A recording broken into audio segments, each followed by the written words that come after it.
Was on Twitter at KMega4.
Nice. Hold on. What's up, everybody? The GRG podcast is live. I was gonna let that kind of play all out, but then I was like, nah, because you're a guest. I ain't gonna do. I do this all the time to everybody else. Like I let them get into it. They talk, especially when D starts talking about breakfast and what she's eating for dinner. I just kind of let it roll. Talk to get to food. Like I just kind of let it roll. But I'm your first time guest. I gotta be polite. But anyway, welcome to the GRG podcast, everybody. Man, go ahead, share this out. Let everybody know that we alive. We doing it. Man, tonight we're going to have a lot to discuss. I'm even going to add a little something here pretty quick because I just can't believe the stuff that I'm seeing from certain people on the internet. But, I mean, what do you expect? It's social media, but, you know, it is what it is. But without further ado, let's just get to the panel. Let's get to the guest. And, man, this is the first time that this gentleman has been on the GRG podcast, man, and I hope it's not the last. Man, really do appreciate you coming through. If you've not checked out his content, please do. You know what I'm saying? He's an up-and-comer out there, man. But you always, if you check out the Iron Lords podcast, dude is always there. So what's going on with you, Hustle Motivate? How you been? What's going on? And what was the game that you said you was playing this week? All right, well, I'll answer that question first. The game that I was playing this week, actually was playing it last week, but it's the Outer Worlds, which is available on Game Pass. You know, a lot of people say that this is the best deal in gaming. Like, I don't want to sound like a commercial, but I ain't finna hold you. For $10 a month, I can, like, play what I want to play. and then running on PC and then play well. So I'm like, I'm cool with it. I'm cool with it, man. Like, little hiccups here and there, but like, nah, that shit's super dope. And I like the game so far. Like I said, I was telling y'all like beforehand. I'm not sure if the chat heard it, but I just met up with that girl Parvati, and I'm gonna keep it real. My only complaint about this game so far is that it is in first person, and they put you through a character creation, which is really good, by the way. That character creation in the Outer Worlds is like super good. So I mean, I don't know why they would just give you. I don't know why Obsidian would just make it first person, but like it's super good. And it's like none of the characters in the game are ugly. Like all of them are like attractive. I said, what the fuck is going on? Like, oh, my fault. Can we curse on here? Yeah. No, this ain't Iron Lords. This ain't Iron Lords. You good. My bad. I got my manners sometimes, so you know how that go. Yeah. You good. Just no N-words. That's all I care about. No, I got you. I got you on that one. I got you on that one. But it's super fun. And as you mentioned earlier, man, I would like to say I'm an up and coming, but I kind of been around for a while. The only reason why I'm not bigger is just because I haven't been as consistent as I need to be. It's like that's all that is. It ain't nothing else. It's just same way with me. Like I don't drop. Yeah, I just don't drop the videos like I supposed to, and I don't try to catch the algorithm all the time. And hell, I always, because I like to play music and intros and all of this and all of that, I get the claims a lot. So then it's up down. So I totally get it, brother. I totally get it. Yeah, aside from that, man, like, I'm here. I'd actually found you through Kev, Glorious Kev. Actually. I think him and the parents on here. And I'm saying, let's see who we rocking with. I'm like, okay, man. I'm like, all right, we'll see.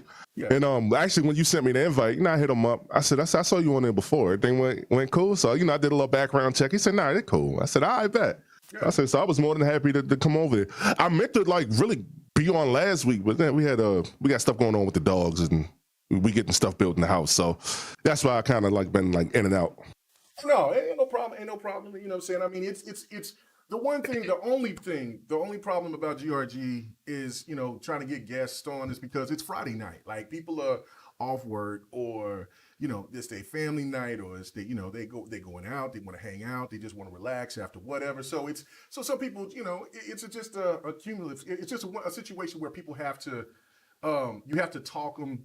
So you got to talk to them and catch them at the right time. So it is what it is. So no, there was no problem, man. No, I just appreciate you coming through, and we're gonna sit there and have some good conversations because here, you know what I'm saying, you just let it flow. You know what I'm saying, and once you hear everybody else on the panel, you'll see that they'll give me a hard time. So if you want to give me a hard time too, it is all right. I love it.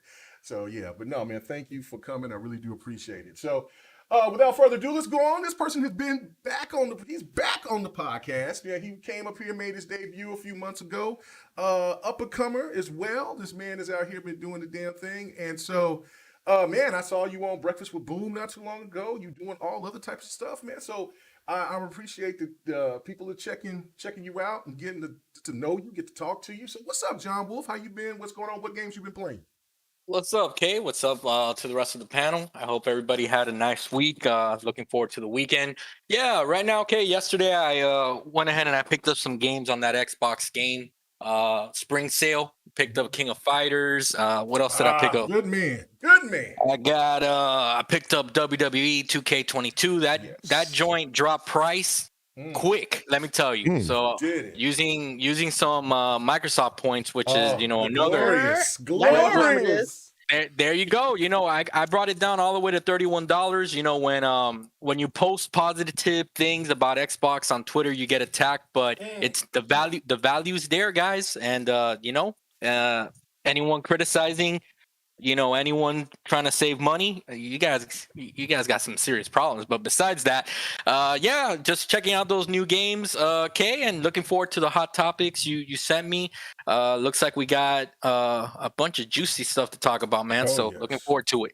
Always, no doubt. And then let's go on to the panel, man. Let's get to the ladies, man. This lady was gone last week.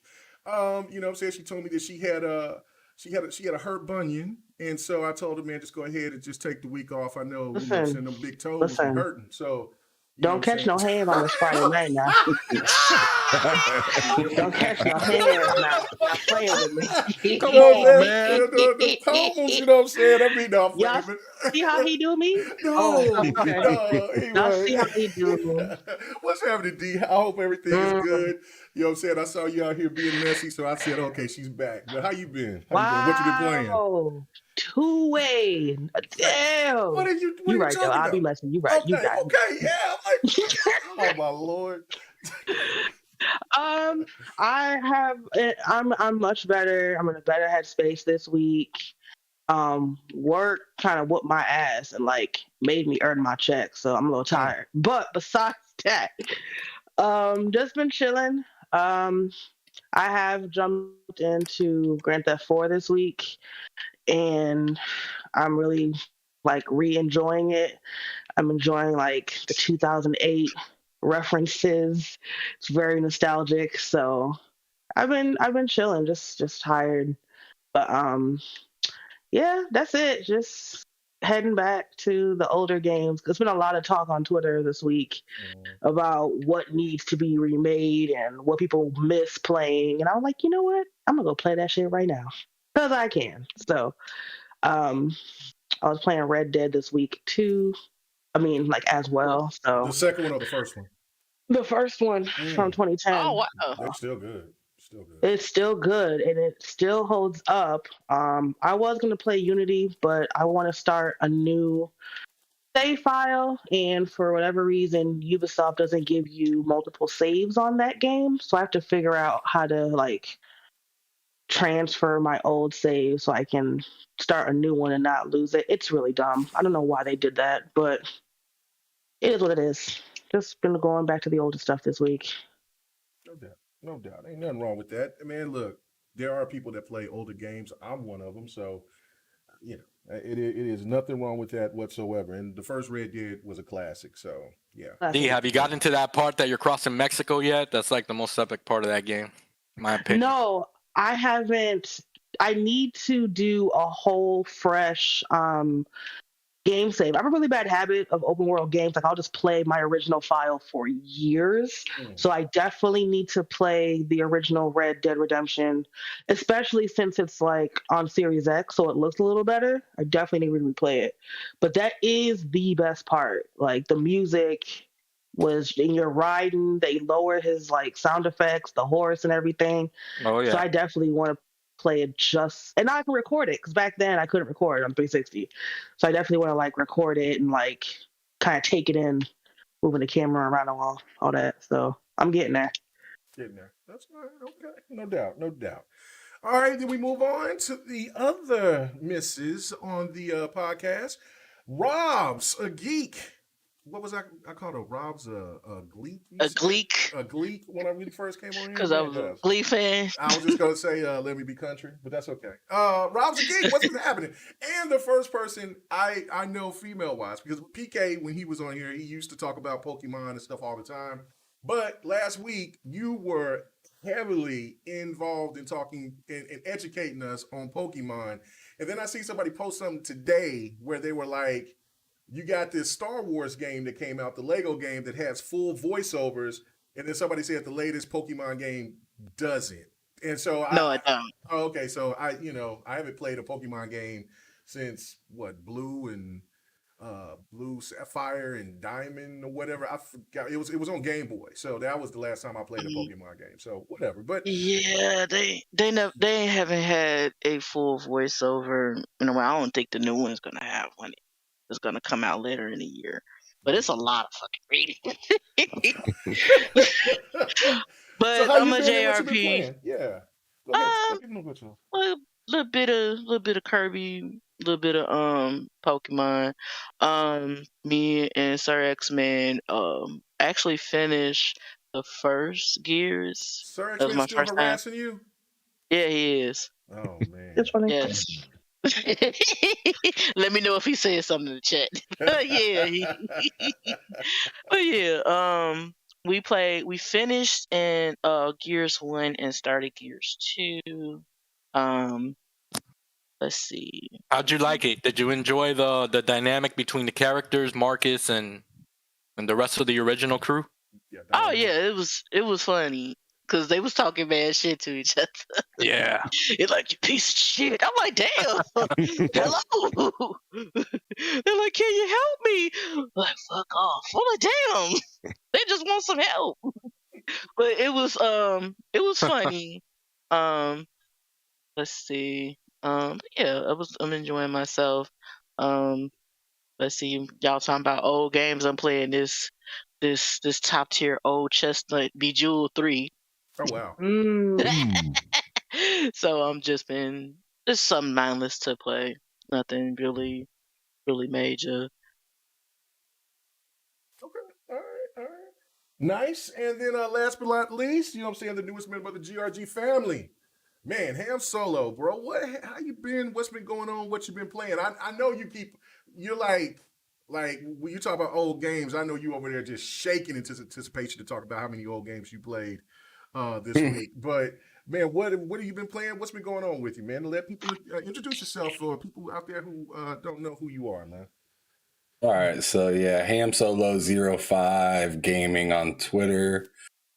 I'm currently right now hooking up my PS3 to my monitor on my computer right here while you're doing the show, so I can monitor the show and play some college football because that's what I'm finna do right now. Man, I can't wait for college football to come back.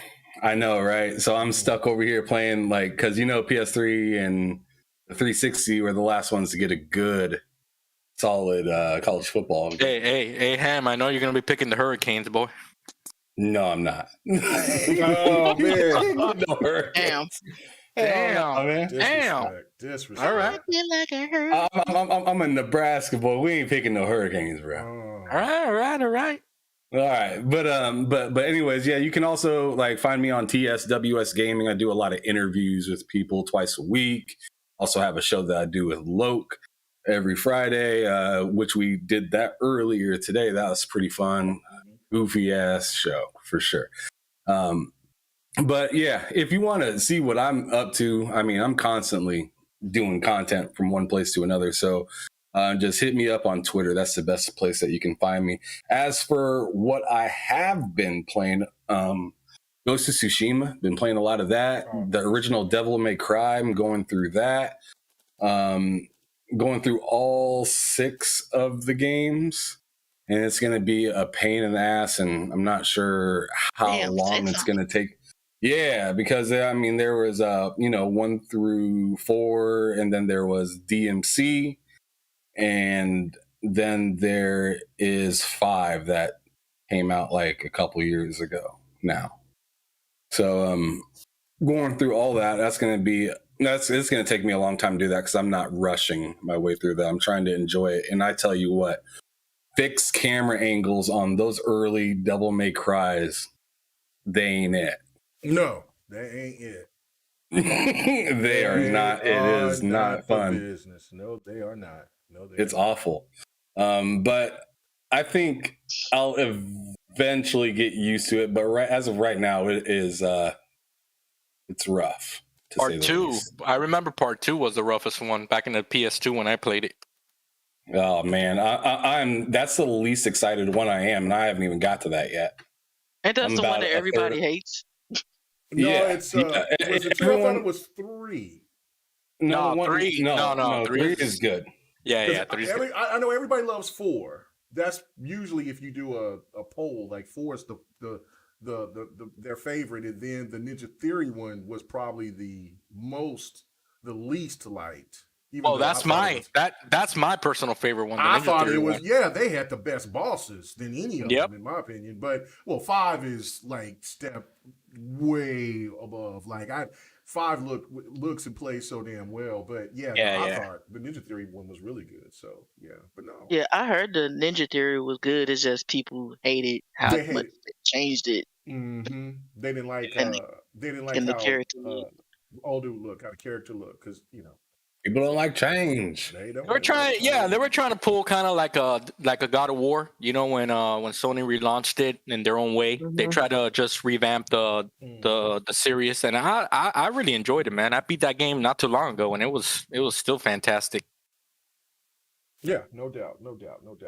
All right, were you done? Yeah, I'm good. Okay, Yeah. all right, cool. All right, because I gotta get this out off my chest. I got to before we get into the very first one. I'm sorry, Weigh guys. you down. I gotta Like get an it off. I anchor. gotta get it off. Like an off. Okay, so all right, so this was a situation that happened to me today. Here lately I've been, just posting a couple of things, trying to be a good person, man. Well, I am a good person. What am I trying to say? I'm over here just, be diplomatic. I don't want PlayStation gamers to feel like I just don't like PlayStation because I own a PlayStation. I've owned PlayStation since the very first PS1. I've got every damn thing that was placed except for the VR, the Vita, and the Move sticks. That's the only things from PlayStation I have not bought. So That's me. I'm going to go get the. You don't have the Vita? No. But I bought the two. I bought the man. You know how many? How many? What are those? The little portables. The PSPs, and the PSP Go. I bought 5 of those little bastards. And then I wanted to go. I wanted to go too. And I got the Go. I got only one Go, but I bought 5 PSPs. And I sit there. I got one for me and my 2 kids. And then I sit there, and then my son broke one. I damn near killed him, but he's still alive. Of course. You know what I'm saying? And then I got him another one for Christmas, and then my ass broke one. I dropped it, so I had to buy me a one. So you know what I'm saying? So but it's all good. It's all good. But anyway, but yeah, no, I'm saying. So anyway, back to my point. This was tripping me out. Like, I'm not understanding the logic of why certain people just can't give props to certain things. When PlayStation does something good, I'm going to acknowledge it. I'm not going to kiss ass, but I'm going to acknowledge it. Like, look, man, this is good. Last gen, PlayStation dominated. It is what it is. You just got to just give it props. Xbox is doing a great job right now. Just give Xbox its props. No. Okay, so I posted something about what came from the developers for Returnal, and they were saying, look, this service is really going to give us an opportunity for these games, for our game to get looked by so many people. And so I just said, look, this is telling, you know what I'm saying? They know how, how these services, how they can benefit these studios, these games or whatever, right? Because everybody knows that Returnal has it done. It's won awards. It looks like a really cool game. I haven't got a chance to play it myself, but it looks cool. I would play it. But people took it out of text, of course, and then out of context. And then they went up and they said, well, PSN numbers, PlayStation numbers are well and above, and Game Pass is a failure. I'm like, where are you getting this from? So, long story short, he tells me that he shows me a thing where it shows where there's 111 PlayStation users, right? So I said, okay, out of those users, how many of these people are subscribed to PSN? He didn't want to tell me that. So I said, okay, how many are invested into PlayStation Now? He's over here telling me that it's 51 million. So that's what it adds up to be 111 million between both things together. That's not the case. Anybody that knows, it's not the case. It's 48 million, even if you want to count when the last time that it was posted in December of last year was at 48 million and something. And so last year was PlayStation Now, it was 3.2 million. So it would add up to right now 51 million. I'm not understanding why people want to downgrade Game Pass so much to the level of trying to just make PlayStation just looks like, even though these people were capping about how they're trying to explain, well, you know what, PlayStation is the more dominant, Game Pass, Xbox Live, they aren't anywhere close. So I want to go to my guest first on this one. I'm going to go straight to you on this, Motivate. Does this make any sense of what I was telling you? And you know what I'm saying, why people are trying to cap like this when in all actuality, a lot of these people don't even care about services until Sony released that the Spartan was going to become, Spartacus was going to be coming out here in June. No answer. What you went through earlier today, or earlier, dealing with who you was dealing with, who I'm not gonna mention. I look, listen, cause I be staying far away from this shit, man. I can't, cause I don't really got the energy to deal back and forth with the whole tribalism thing. Like, cool, if you like PlayStation, and I love PlayStation, by the way. Right. If you like PlayStation, go ahead and play that shit. I don't I'm not big on those numbers. It's only because I would never even think to even follow them joints. Like I wouldn't know. But if we are gonna talk about the service of PlayStation, though, yeah, it's not better than Game Pass. We're gonna keep it trail, man. For a while, it was only because if we talking about PS Now, it was only streaming for a long time up until people got up in the uproar about it. Like, oh, you need to make this download as well. It's like you need to make this download too.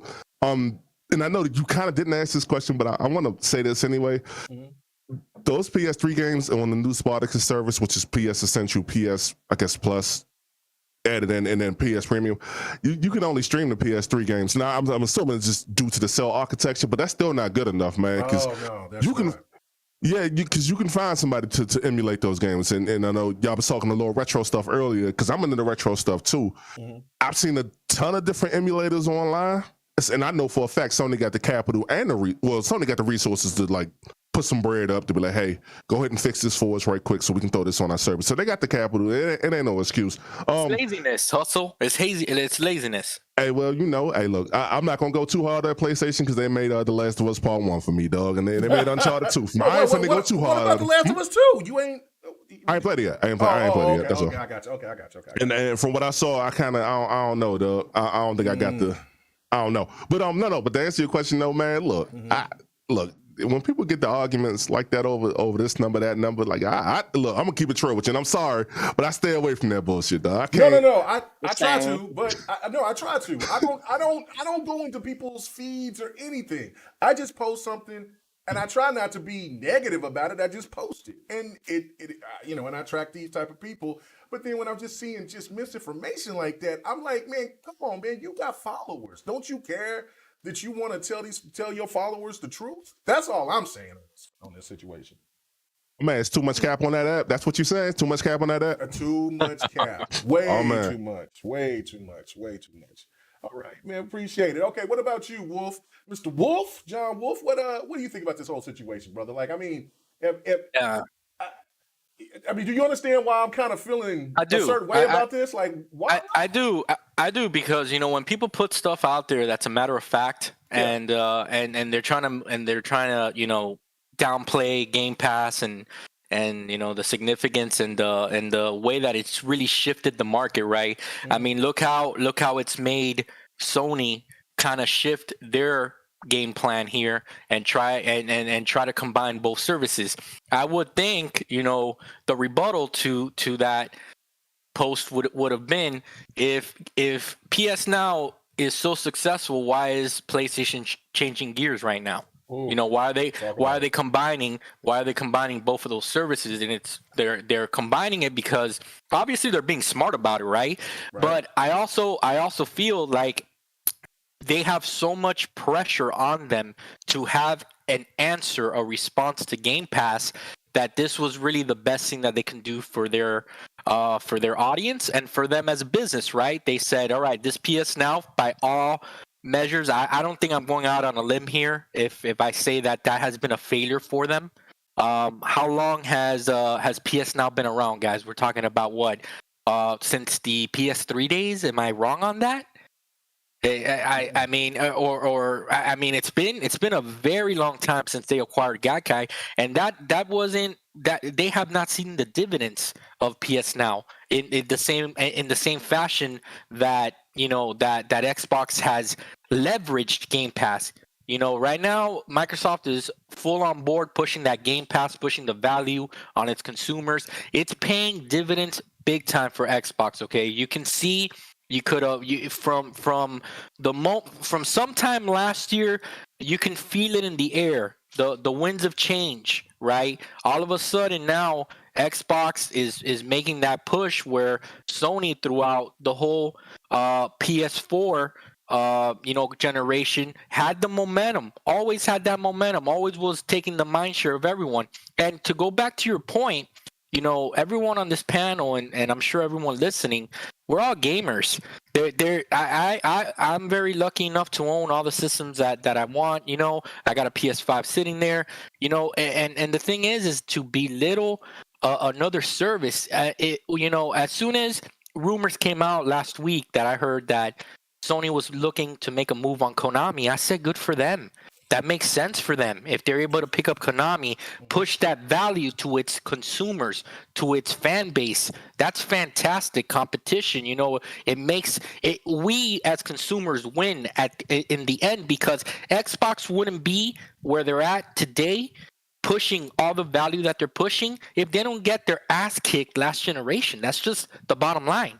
That's facts. So it's important for these companies, for us, instead of cheerleading these companies and letting them push practices down our throat that is basically ripping us off and taking advantage of us, we need to come together as a community, as consumers, and say, hey, you know what?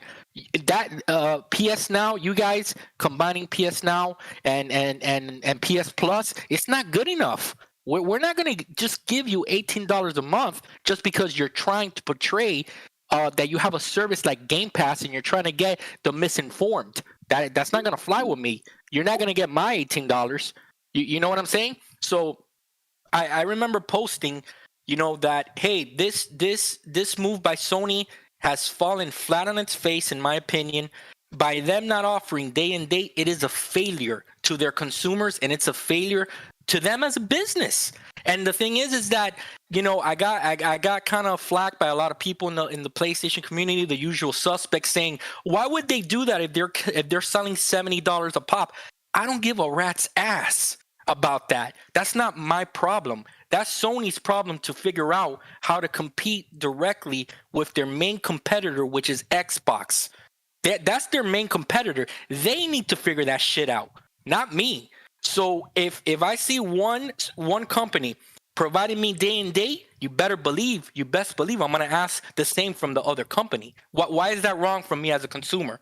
I don't need to justify what Sony does in their practices. I just want competition. I want to be able to pay for a service that has day and date. And I don't think there's nothing wrong with that. And to finish off, Kay, the misinformation is just, it's just really sad, dude. That you got to push false narratives and false numbers, and it's not too many people like yourselves and everybody else on this panel that speaks from their heart, that just wants to put the correct information, and more importantly, to put the cherry on top, give the props to the companies and to the individuals that are pushing the medium forward. Give props to Phil Spencer. Hey, you've added so much value to us gamers. We thank you for that, Phil. The same way, if they were to turn around and do some anti-consumer shit, we'll jump down their throat. Do the same shit, dude. There's nothing wrong with that, man. And I'll end with that. Yeah, great points. Great valid points. All right, man. What about you, Robs? What is your thoughts about what I was just talking about and what you've heard so far? Look, the numbers don't lie. What's the point of sitting here misleading the people that pay attention to you just to try to get a win? What's the reason for the cap, man? Like someone said earlier, I don't look at the numbers. I don't care about the numbers. I play games. To sit up here and discredit Game Pass is goofy as hell, because not only Sony but Nintendo is trying to capitalize on it too. Great point. Because they doing it slowly, because Nintendo. Yeah, but Nintendo. We know Nintendo. Yeah, so they doing it slowly. But yeah, bless their heart. Tink, little tink. But that's all right. But yeah, you can't discredit what they're doing. I'm I'm new to Xbox, and I am enjoying myself. I'm playing I'm playing a fucking game that normally that I used to sit up and play on my desktop after I get out of school or work, hours on end. I'm playing Bejeweled is like more like a casual game. I understand that, but it's something that I love, that I used to love playing. The same thing as playing something other and playing something new. Like I'm playing Gears. I never got into Gears. And then like we said last week about the day in. Like when I first got my Xbox, I downloaded Outriders. Like that was a day one game, even though it's not like a super popular game, but I had fun with it. And like with PlayStation, I love PlayStation. That's my weeb machine because I'm a JRPG fan. So Okay, I bet. But you like? I didn't mean to cut you off. No, I'm gonna let you finish. My fault. okay. We asked me that when we okay. That's my Wii machine. So is my Nintendo. Like, and granted, Xbox is coming with the JRPGs too. But I love PlayStation, and then I love my Nintendo, and I'm falling in love with Xbox.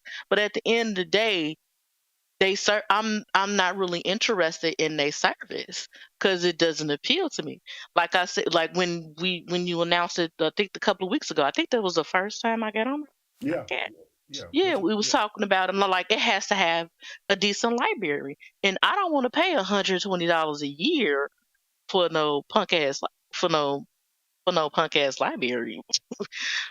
Like no shit that I don't even want to play. It's like I said, if they had that golden age of JRPGs on there, it might be interesting. But I'm like, it's basically just combining PS Plus and PS Now, and what I've seen on PS Now, nothing really interests me on PS Now. So and I have so many games over the years. Hell, I could just pull out my PS3 and play what the fuck I want to play. Hell, I'm about to pull up my about to boot up my 3DS to download some Shin Megami Tensei games because that's on sale. There you go. So okay, all right, great points. D, what do you think? What's the problem? Why these people got to be doing the things that they do, man? Why they just can't enjoy other? Just come out and say, look, Game Pass is just a better value. You know what I'm saying? Hopefully, PlayStation can succeed in the other way that they're doing. They just can't give Xbox props, man.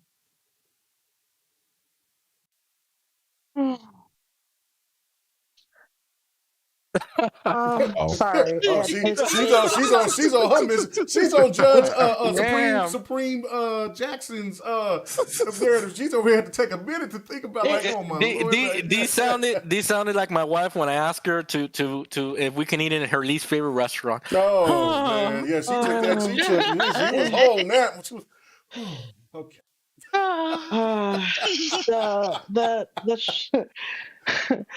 I was just trying to get my thoughts together, and in the interim, the sigh just took itself. But the short answer is self-indoctrination. And what I mean by that is people have been keeping to, not everybody, of course, because I have many friends that are just like, the games I want are on PlayStation, that's why I have a PlayStation. Rob's is one of them before she got her Series S. So I'm not talking about actual gamers who play PlayStation. I'm talking about people who have some kind of loyalty is not the word, but I can't think of the word right now. But they just have a tribalism. Yeah. Cult. Yes. I would. Yeah. There's just something about it where it doesn't. I can't understand it, and I really don't seek to understand it because it doesn't make sense to me. But yeah, that's what it is. And I've seen it this week where somebody was talking about, I don't know what the hell they're talking about. I just scroll these days, but he was just like, yeah, we're fans of the brand.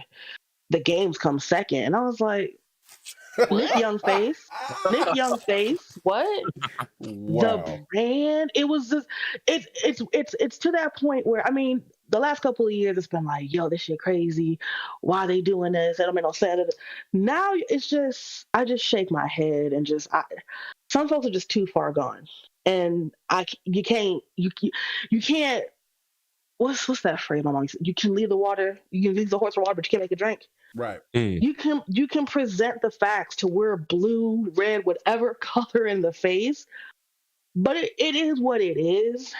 People have some kind of desire, strong feeling where they have to justify their choices for the sake of other people, which is unfortunate because maybe since I've gotten older, it's just like, fuck it. I do what I want. If y'all don't like it, that's a you problem. And that's just is what it is. So when people are just like, yeah, Game Pass is great, it's just like, well, actually, it's like, but who asked you though? Like, it wasn't a question. It wasn't a question. Like, it wasn't like, hey, how do you feel about? Nah, there's a dude I follow on Twitter. His name is Jamie. He's always posting like his favorite games that he's playing. Jimmy Moran? Yeah. Good dude. All this dude does, I swear to God, he plays Gears 2, and he's like, yo, I can't believe I'm playing my original save in 4K at 60 frames for this old ass game. We should be celebrated, D. We should be celebrating posts like that. Right. And he's never like mean, negative. Dude is always just like, wow, I'm playing this. This is on my Series X. It looks great. One dude, and he's gotten fed up lately because he posts screenshots like, look at this shit. And I'm like, damn. I think I saw that shit too. You saw that? One dude was like, dude, we get it. Stop talking about it. I'm like, why are you salty? Why are you on his page? Why? Like, he's not. That's what he said. I was just like, the man is just sharing his, because because that person's console of choice doesn't play backwards compatible games at a higher fidelity, at a higher frame rate. That's why. And I'm just like, it's okay. Like, there's not some special code. There's no blood ritual sacrifice that. Take your ass to the store, put your ass on tweet notifications, and buy the system. Like, I don't understand, because even last generation, people were just like, "Oh, that's because you only play on Xbox." I'm like, but my PS4 right there though, as are my Vitas and my PSP.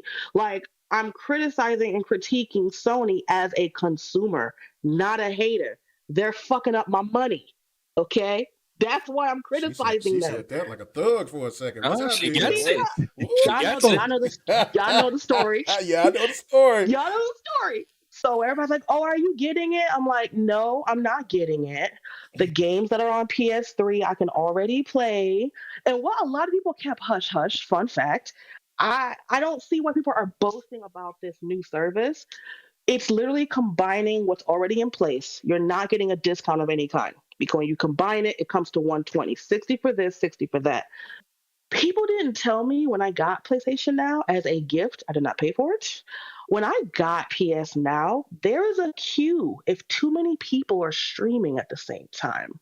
So, yes, if Red Dead Redemption is a game you want to play, and everybody and your mother is playing it, there is a queue if there are too many. So that's when I was just like, yeah, I have Red Dead on 360. I'm good, bro. I'm good. Oh, and that's really Netflix shit. Y'all didn't know that? See? Y'all didn't know that? I have now. So.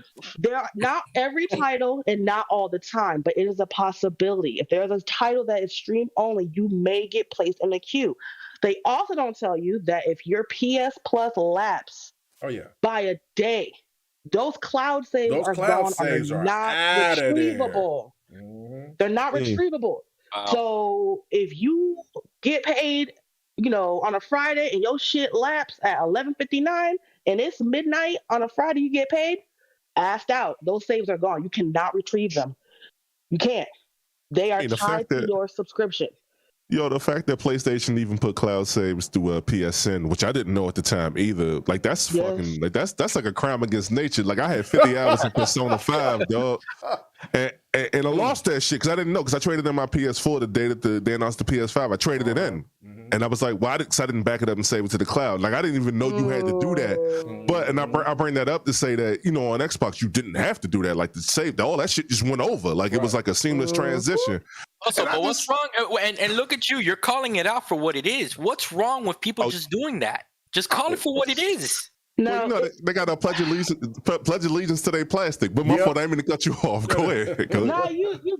It's just I don't, and this is kind of tying back to what, you know, because me and Rob be talking, kikiing or whatever.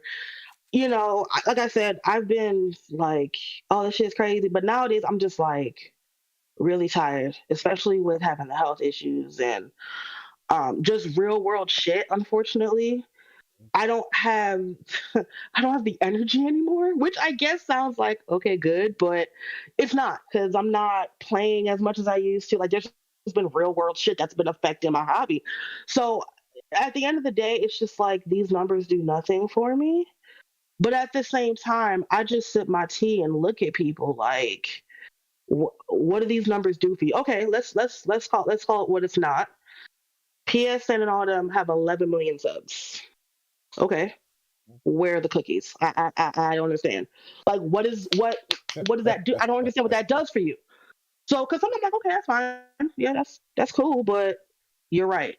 Now what? Like, it's cool. Like, and a lot of people I've noticed, especially on Twitter, they don't even have the thing they're capping for. Which again, I just sit back and sip my tea. Like, wait, you didn't have it the whole time. What? What were you capping for? Okay, girl, I don't know what to tell you. So this is just another example of just people just going gung ho for their console of choice, which again makes no sense to me because if you just look at it side by side, one, the Sony side really hasn't changed in my opinion. Yes, there are tiers with trials and the like, but as far as the compatibility is concerned, the cloud saves, the online access, I don't see how anything has really changed from what's already on offer, except those games. I think Returnal, Miles Morales, maybe. There are a couple of titles that they're including with it, which I think is good. Because if you're new to the system, if you get a new system, that's a great value. But if you're already in the ecosystem, if you already have those games, you already have PS Plus because you have to have it to play online. So I didn't see any additional value with it, and I'm not sure why. You know, there are certain people that just feel this innate need to have to defend it and cap for it because I don't get it. It's maybe, and honestly, you know, anybody can say, oh, it's because I got burned by Sony, and I did. And I'm not going to shut up about it. So it is what it is. No need to. But D, you want to know something? We've all gotten burned by these companies one time or another. How many Xbox 360s OGs did you all own before you got one? We had this discussion a couple of weeks ago, and I had 10. Yeah. I had 8. So you know what I'm saying. I'm like, damn. Yeah, I had 9 or 10. The last 2, well, the last 3 were fine. I was just being petty. There you go. I went through more PlayStation 1s than I did anything. So there you go. Were you original? Were you all victims? Were you all not victims of the PS3 hack when PSN was down? Absolutely. For which like a month? I got called a liar when I explained the situation, and then people was like, "No, they didn't do that. They didn't work that out for you. You didn't get no new account. You didn't." I'm like, bro, how do you know what happened and how? I'm like, man, all you got to do is just search and do the research about what happened. Like I had between $780 to close to $900 taken out of my account.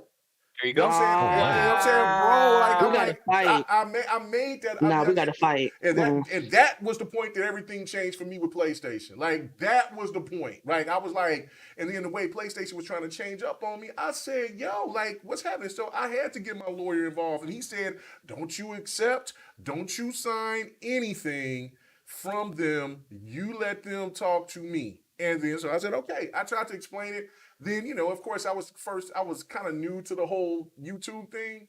So I did one of those stupid you know what I'm saying? Shout out to shout out to shout out to Fame, you know what I'm saying? Because he hosted it, and I had that with Jabari, and then so like I just got off work 12 hours, and so yeah, I'm trying to explain it. I got a little stutter and stuff. It's all right. So people try to use it against me, and you know how they try to break that shit down. And I'm like explaining what happened. No, you a liar. It didn't happen this way.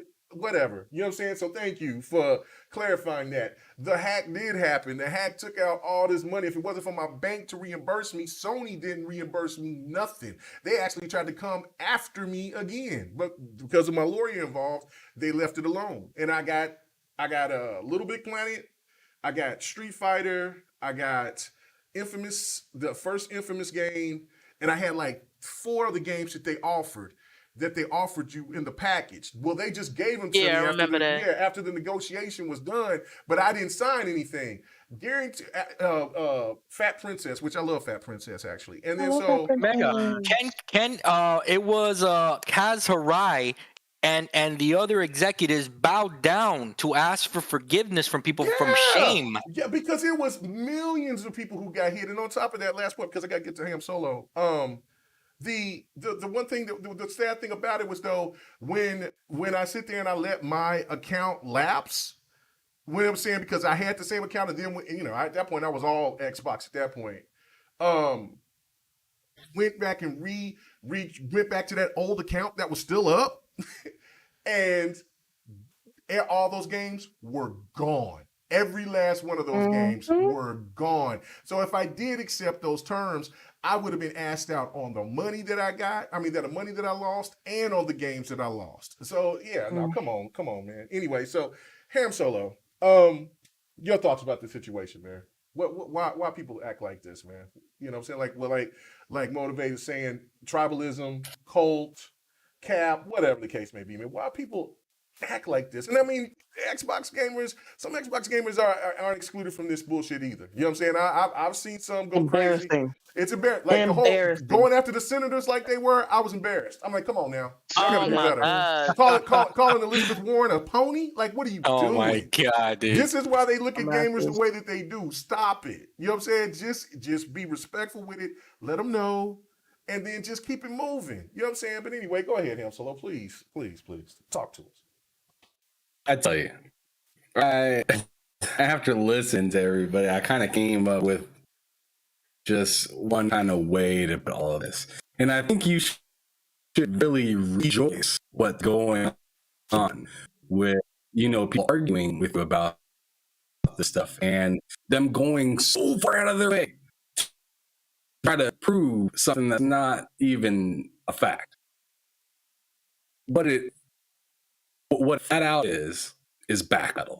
It's a slow backpedal to say, you know what? I'm backpedal my way into. Well, you're botting. Where it seems like does it sound like? Hold on, is he he is. Okay. Yeah. Okay, I thought it was me. Yeah, first of all, it was just me at first. Yeah, you botting for a second. Go ahead and say something now. See if you came back. What up, Lethal Papa? I ain't heard from you. Yeah. What's up, Lethal Papa? I haven't seen you in a minute. How you doing, brother? You know what I'm saying? One of my first people that was when I first started doing the podcasting thing, you know what I'm saying? You know, been a supporter for a minute. You know what I'm saying? Good to see you, brother. Good to see you. Thanks for coming on by. All right, is that better? Yeah, it's a lot better. Yeah. Okay. Oh my goodness. So every time I play Halo on my PC, I completely forgot about it. But every time I play Halo on my PC, it cuts up my mic. And I don't know why. It's only that specific game because everything else works fine. But anyways, as I was trying to say, find some content. Okay, I won't talk bad about my man franchise. Anyway, go ahead. Go ahead. But anyways, as I was trying to say is right now with, you know, people going so far out of their way to try to prove something to you because you're happy about something or because, you know, they just really need to support what they believe in. What I find it to be simply at this very moment when he's making those gestures to you is it's backpedaling. It is backpedaling. What they're trying to do is support what they once were against. So what they're doing is just trying to make you feel foolish, like, hey, we are in the lead no matter what you do. We're in the lead. You can come out with 6 banger games the end of this year or throughout next year. We're in the lead. And for some reason it is very cultish. It's a great For point. some reason it is just ridiculous just to like sit back and think like, why, like you're spending money on it. They're not paying for you to say this stuff. But for some reason they feel the need to, because I like what John I like what John was saying earlier. Like, we've all been burned by these companies. I've been so pissed at Xbox several times, like just livid with how either the service is going or I got, or I overpaid for something that I was trying to use like my points for. Like I've had issues with the Microsoft rewards before. I've had issues with consoles breaking, and it's not just Xbox, it's Nintendo, it's PlayStation, it's any company that makes electronics for you to play on. You're going to be pissed at it at one point or another. And it's really weird that some people support something so much that they don't see the flaw dead in their face. That's all I really got to say about it. Yeah, no, that's a great point. Hey, can I say one more thing before we move on, man? Just one thing that Ham said that I do agree with just backpedaling and just trying to make a point that your system is better, this and that or whatever. It's funny, right? Because all of a sudden the narrative wasn't that the PS Now rebranding or the PS Plus rebranding was that all along we thought it was going to be a Game Pass competitor. But now the narrative changed the day that they made the announcement because it was such a flop of an announcement that all of a sudden the narrative changed now to where, no. They ain't trying to compete with Game Pass. They're on their own path. Yep. And it's exactly like, right. dude, you guys, come on, man. You guys are stretching now. That's all I got to say. They change narratives like they touch change draws. Go ahead. I do want to touch on something. You sure they're changing draws? Maybe not. They might not. They might be My bad. walking I'm around sorry. loosey goosey. I'm I sorry. don't know. I'm You know what I'm sorry. saying? That was messy. I apologize. Light as a That feather, was stiff as a messy. board with them. But anyway, Ah? Okay, go ahead, Robs. anyway, I don't understand why people cape for these damn multi-billion-dollar companies. Multi-billion-dollar company. Multi-billion-dollar companies. They not paying me to sit up here and cap for these goddamn companies. There you go. If they was paying me, I'm not gonna cap for this company. I'm like, good job.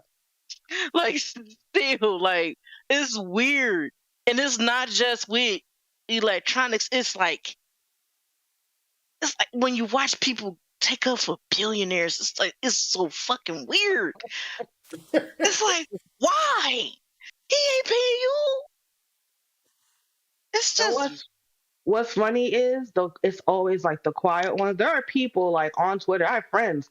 They have stock in these companies. I don't hear shit from them. Mm-mm. They have they literally are not getting paid, but they have investments. But you don't hear them talking shit. They just have they stuff. Like, you know what I'm saying? Like, I don't understand what the hardship is. But yeah, my bad. That's all I'm saying. No, you good. And one last thing about the that's how I got my PlayStation, my PS3 during the hack. I had a Switch. I mean, a Wii, and then when the hack happened, GameStop had like a coupon. I get like $200 off, so I had like paid $100 for PS3. Nice. That's funny that you guys were talking about the PS3 that whole time, because the reason I was playing Halo is because my PS3 just bricked. Oh man. It bricked right on my counter. Oh my right in front of me. I just plugged it into my computer. You got the yellow light? I turned it on. I didn't get any light. I straight up unplugged it because it started to sound like a vacuum cleaner. Anonymous, baby. Oh, stop it. Anyway, I just wanted to, if you're watching my gameplay, you know what I'm saying, it really is sad because this character on Elden Ring made me test she made me really test my gaming, like, and to the point of where I thought that maybe my gaming days were behind me because she beat my ass so many times. But for me to beat her ass so quickly is all, you know what I'm saying? But she was a monster. It took me 3 days. Is that the chick with the Nonstop. golden arm? Yeah, that's the Scarlet Rock, the chick that's on the well, she's not, well, that's what cover that you got, but yeah, like when they first were showing the game and they were showing the Yeah, she's redhead, that's in the her. promo. Yeah. Yeah, Melina, whatever her name is. Melania, yeah. Yeah, she Not Melania. Hey, is. Kay, don't feel bad, man. Don't feel Melania. bad. Oh my Not an Don't feel old god. bad. first It took me like 5 days straight trying to beat the first guy on that big horse, man. Don't even Oh, feel bad. really? Oh, yeah. No, I left him alone. Once I got strong enough, I came back and I got his ass. And so then I'm going. Well, I'm stopped now, but I was so, once I beat the game, because the last boss gave me a lot of problems too. Not the first, the second one, the little fat Puff the Magic Dragon, the Elden Beast, as I call him. I call him little fat Puff the Magic Dragon. But that dude, that thing was giving me so many problems too. But once I beat it, I was on rage. And I think I was just on adrenaline, just going through the game because I was so strong and just killing everything on the second playthrough. Like I was just like crazy, and I damn near went through the first half. I mean, the first half of the game through the second playthrough because I was just murdering. I was like, okay, calm down. This game has consumed you too much. But yeah, I just could not believe it, man. I went right there where I was just standing there. I woke up my wife. I said, "Yo, I beat that chick." Well, I didn't call her a chick, but I said I beat her ass. I said, "Beat that." You know what I'm saying? I was so got happy, tears. bro. I was so happy. She said, She said, "You." I said, "Yo, you don't understand." But anyway, Sword X, thank you so much, man. The super chats do work. He says, "Greetings, y'all. Great show, man. Thank you so much, man. Really do appreciate it." All right, man. I know. Welcome to GRG Motivate, because now we're gonna talk. Now we're gonna get into the topics. All right, man. Hey, call me Hustle too, man. You can call me Hustle. Okay. All It's right, all cool, good, man. cool. All right. So, yeah, welcome. I mean, you know what I'm saying? You being on the Iron Lords, but I know it's Friday night. Don't want to keep you too long. Don't want to keep you guys too long. You know what I'm saying? So we'll try to cut through them the best way that we can. But let's get to it, man. The Xbox Series X is available, and some think Microsoft has manipulated the industry and has paid for more chip priority. Now, do you believe this rumor? Yeah, no, it was an article that was basically bringing this up. And so there was so many people out there that was trying to say, well, because there's all these Series X's that's been available and like there's still no PlayStation 5s available. Well, Microsoft has to be up to something, that they're up to no good. So here comes this rumor. So I'm going to go straight to you on this with John Wolf first. What is your initial thoughts about this? Do you feel that there is any truth to this rumor? And what would be the reason why there's Series X's out in the wild and not PlayStation 5s right now? All right. So let me break this down like this, guys. So the rumor, right, and that narrative push, right, is coming about because the Xbox is selling so well, right. Okay, and you're hearing it in the headlines more and more that they're catching up to Sony, to the PlayStation 5 sales. I believe that they're just under 500,000 consoles. Right below them, they've really picked it up where the PlayStation last year came out, with a bigger lead because they shipped more consoles, and Xbox kind of had to hold back for various reasons. Colt Eastwood, I recommend everyone listening that you go and watch his latest video. I thought he did an excellent job of breaking down, speculative, of course, but still breaking down. Yeah, breaking down what he thinks that's happening, and it makes a lot of sense, right? Mm-hmm. Some of the things he mentioned in that video is that it's just logistics. It's just that Microsoft is a bigger customer to AMD than Sony is. Okay, where Sony is dependent on AMD to produce these chips for two consoles, and the reason I say two consoles is because The PlayStation, they got 2 consoles just like the Xbox does. People seem to forget because that PS5 all digital, which I have, it's a unicorn. The unicorn. I was like, that was the one I wanted. I didn't want the regular PlayStation. I got it, right? So I was lucky to get one on day one, right? But again, they got 2 consoles that they need chips for.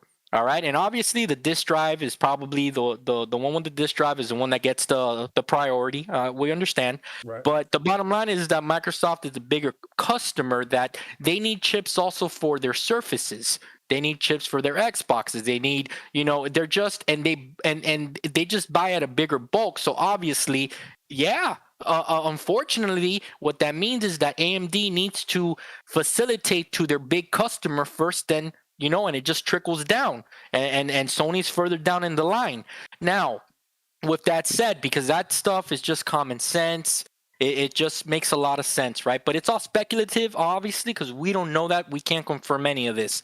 Now, let me change gears a little bit on you guys, and let me put it like this.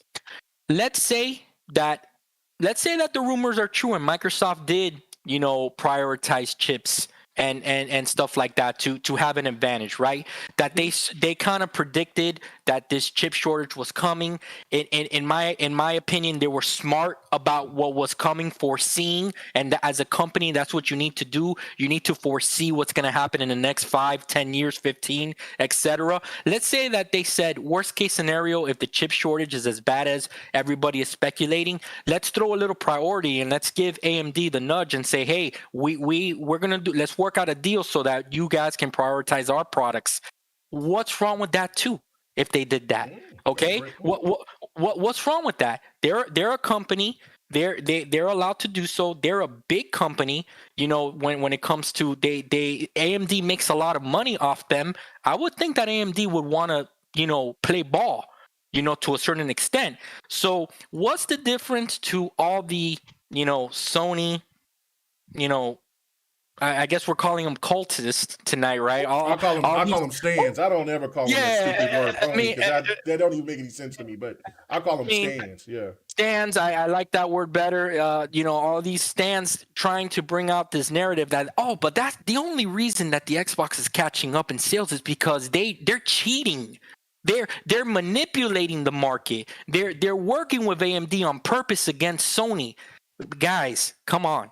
You know what I'm saying? Like, and even if they are doing that, what's the difference between Microsoft going to AMD than Sony going to Square Enix and saying, let me lock down Final Fantasy VII for 2 years. There you go. Oh my goodness. I wish my soundboard worked, but man, I need some church music right here. But man, we're gonna get to church here though. You over here preaching. It's just a competition, guys, and that's what it is. It's call it for what it is. So if the rumors are true, hey, Sony goes to all these Japanese publishers that they have favor with, right? They have favor with a lot of Japanese publishers and they get a lot of exclusives. And why do they do that? Because they're trying to get that competitive edge over Microsoft, right? Well, now Microsoft, if the rumors are true, looked and they were able to capitalize their position with AMD and say, you know what? We need to prioritize this because there's a chip shortage. And if Sony's hurting and they can't keep up with demand, that's not our problem. We got to keep up demand with our customers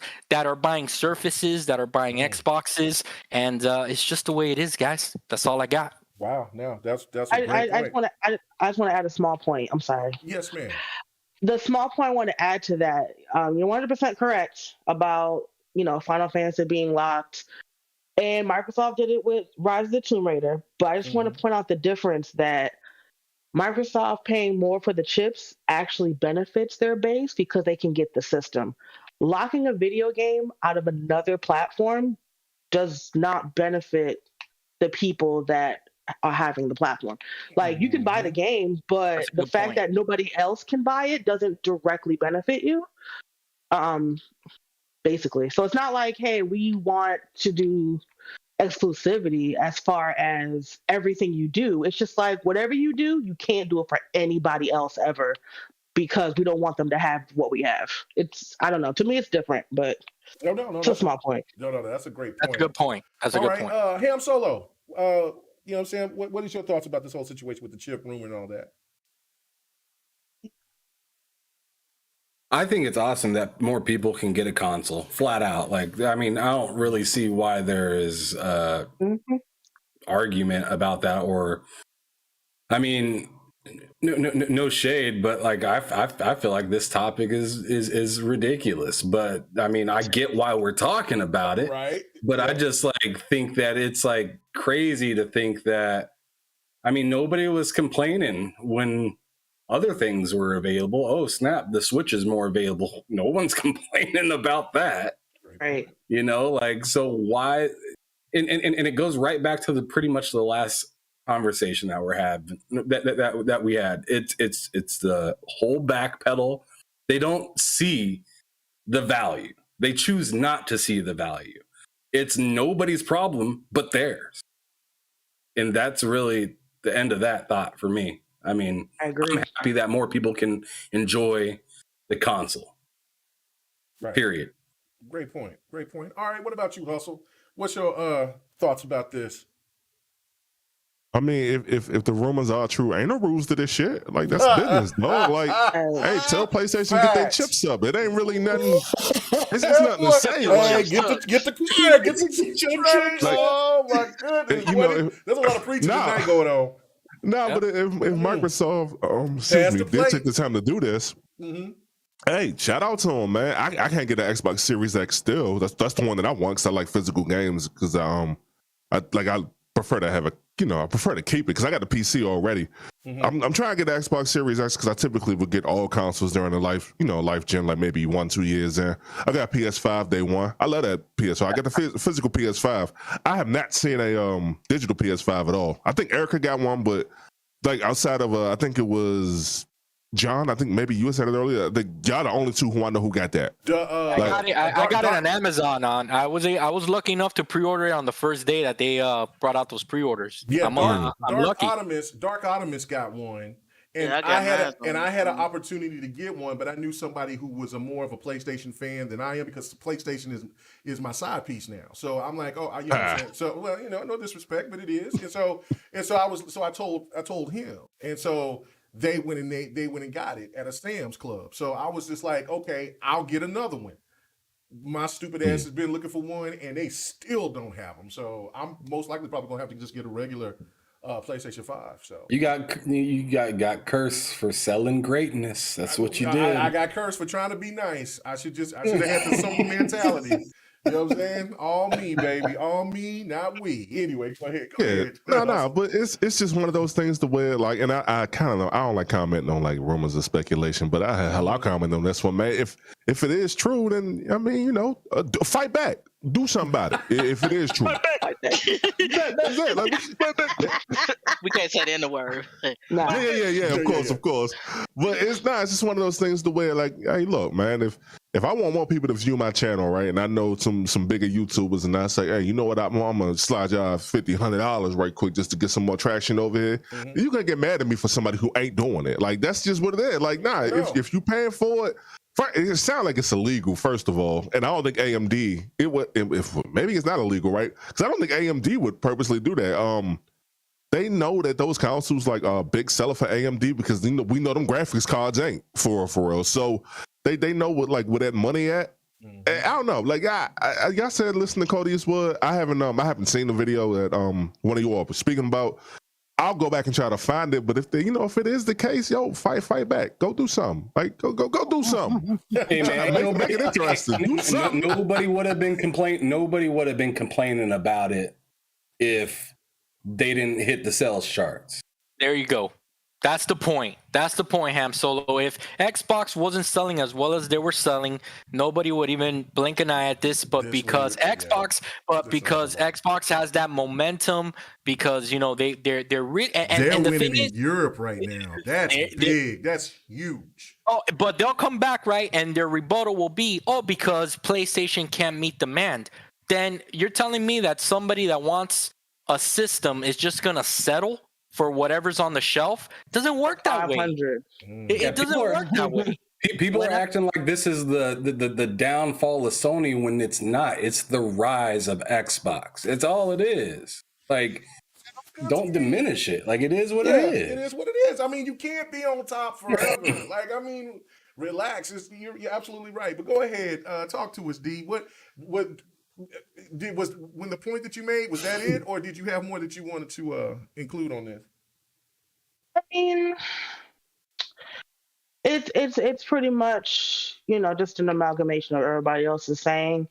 I don't see why it's an issue. I've never heard of a product being available and it being an issue. I've never that's not how economics work. And people saying like, oh, people are just settling.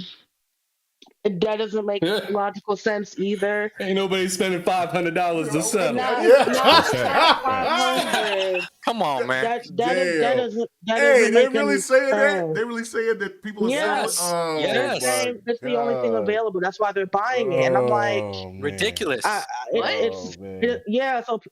what people are saying is the Xbox numbers are high because when people, and I guess parents in the middle of April outside the holiday season, they're trying to get the PS5, but when they don't see the PS5 they're deciding to get the Xbox instead. And that's driving up the numbers.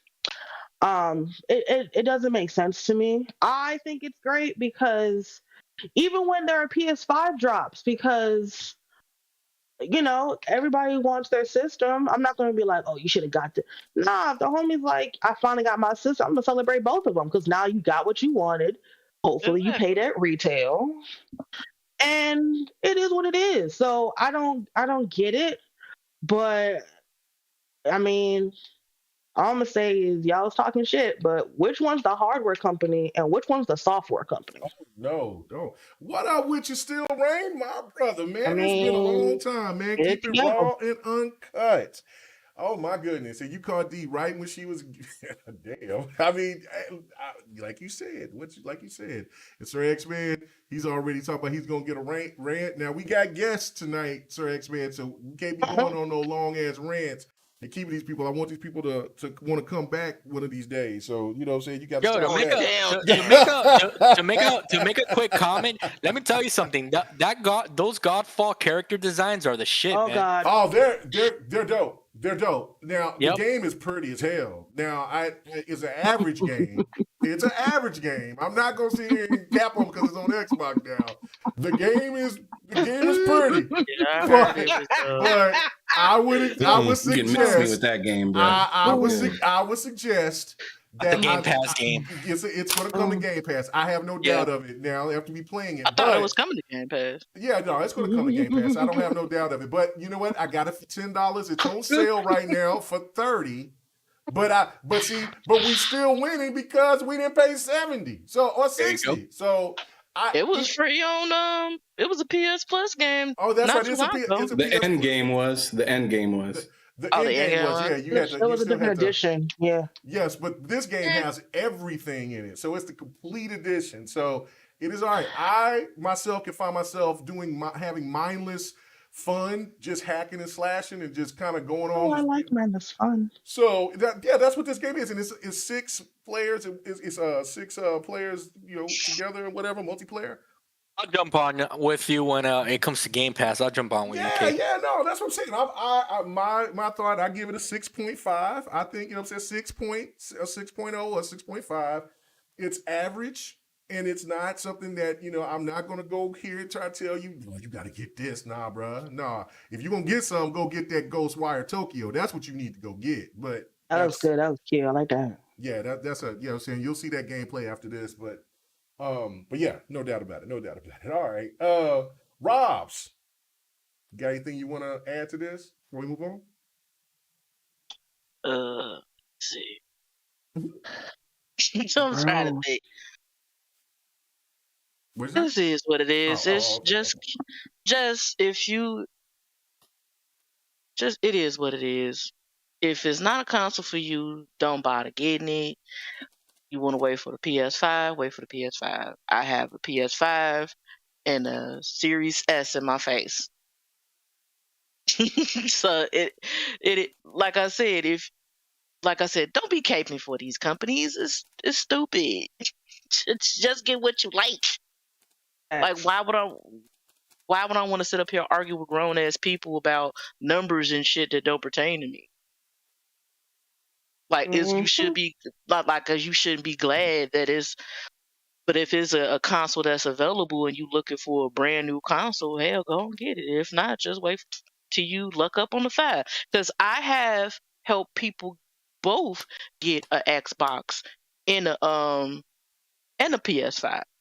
I just helped my friend get a PS5 last week, and Way it should be. yep, and I have my friends and I always retweet and retweet, and I'll post make posts on Discord, well, on my clan's Discord, and see if anybody, like, if y'all looking for a PS5, I'll post this. Basically, everyone that got a PS5 in my Destiny clan, and I help people get Xboxes. Like I said, if it's available, I'll retweet it. Even those special emails I get from for somehow I'm on these lists for buying these systems, and I'm like, anybody need it? Because Sony and Microsoft think I need it. So, I mean, I don't fuck with the websites because that queue would get on my nerves. But I got my Xbox. Well, I know the PlayStation one tends to have queue. So, yeah, from the official website. Yeah, the PS5 straight from PS Direct. Yeah, it tends to be a queue. I didn't know that. Walmart tends to be a queue, so I don't even bother retweeting Walmart. But if it's available anywhere else, like Best Buy, Target, if you want to pay a bundle, GameStop, or anywhere else that's legit, I'm not. Hey, real quick, can I piggyback off Rob right quick? Go ahead. Hey, I think another reason why Xbox is probably selling the way that they are, because I'm on Best Buy right now, and I see a Series S there, but I also see a Series X. Now, if you want to outright buy it, it's unavailable, but you can get it from that little what's that? That All Access. All Access. Yeah, I almost said layaway plan. Yeah, like you can get it through there too. Yeah, I mean, yeah, it's just. That's just different. It's an incredible value too, if you really think about it. Because you do get 2 years of Game Pass with it. Yeah, I think people know that. Really? Yeah, it comes with 2 years of Game Pass. So you actually save now. Yep. Yep, but you that's why save $20 if you do it that way. In the when you finish paying off everything, I think you save between $20 and $40 if you would have had the system and Game Pass for 2 years. Did not know that. Yeah, you can't beat that. Like, I mean, listen, I understand. Like, we're gonna get to the next topic, but I have to give Michael Pachter some props from something he said way back in the days before the Xbox One and the PlayStation 4 came out. Because he was saying if Xbox went with this type of strategy, but his thoughts were that they could do it through the cable service provider. Well, somebody at Xbox listened to that at some point, and they were like, "Well, the Xbox One situation is in bad enough shape. Let's just try to ship to sale. Let's try, let's do this, but let's try to implement this into the next generation." And it's somewhat the same, kind of like what Michael Pachter was talking about, because he was talking about how the gaming market is going to have to change eventually, because the old model isn't going to be sustainable because of the games, how much these games are going to cost going forward. So, like, I mean, you know what I'm saying? I know Michael Pachter get a lot of shit for what he say because he be off a lot, but he was right about that. I mean, because that is abnormal. That is different. You know what I'm saying? Like, I mean, who would ever thunk it? Like, you go ahead and you go up in there and try to apply to get a console, and then you get it, and then you get all this value. Like, that's nuts. Okay, let me piggyback on that, right? When I was younger, when I was small, right, my mom, she couldn't afford to outright buy me a $300 or $400 console, man. If they had an option like that where she could pay $25-$30 a month, she would have jumped on that day one. Yeah. So all these people, right, and that's what my first the first comment that and the first thing that I was talking tonight, all these people that will criticize people like us that are championing that value that Xbox is bringing. I just don't understand where that comes from. You know what I'm saying? And that right there is really what irritates me and what gets under my skin, when you knock people down because they're clearly saying, hey, this is a win for consumers. Look at the value, look at the options that Xbox is giving you. It's all about options, right? Where Sony, their strategy is to stronghold you and say, no, man, the only way you're going to play this game is if you give us $70. I understand, all right? If that's the position you guys want to take, you're entitled to do that. If you got people that are going to follow that and you guys are going to be successful from it, I get it. But it's not for me. It's not what I want to support. I want to support the company that's giving me options. I'd rather support a company that is not trying to nickel and dime me for cloud saves. And not to get back on that, that's just the last point I wanted to make. Yeah, no, I mean, bottom line, what this is saying, what people were asking for these consoles to not be the same. And for the most part, the features and the services aren't the same. So now we'll see who wins. That's just the bottom line. I mean, listen, that's what we want. We want variety. We want our, we want our consoles to be something different from one another and not be the same. So here you go. And so now, like, let the best one win. All right, so let's move on. Let's talk about Max Payne for a second. There is supposed to be some reports out there that Max Payne 1 and 2 Remake is going to be released. Now, let me go to you, D, because this sounds like this is right up your alley right here. You know what I'm saying? So, I think. So, is this something, because I know that you got a love-hate relationship with Rockstar. Is this something It hurts my heart. Okay. See, that's what I'm saying. So, is this something that you got to go all in, or is this something like no, you ain't gonna hit me over the head because they're gonna hit us over the head with a $70, game, and then they'll probably have some kind of $100 package or whatever. So, is this something that you just got to get, or is this something that you feel that is a little bit suspicious and you're gonna have to pass on?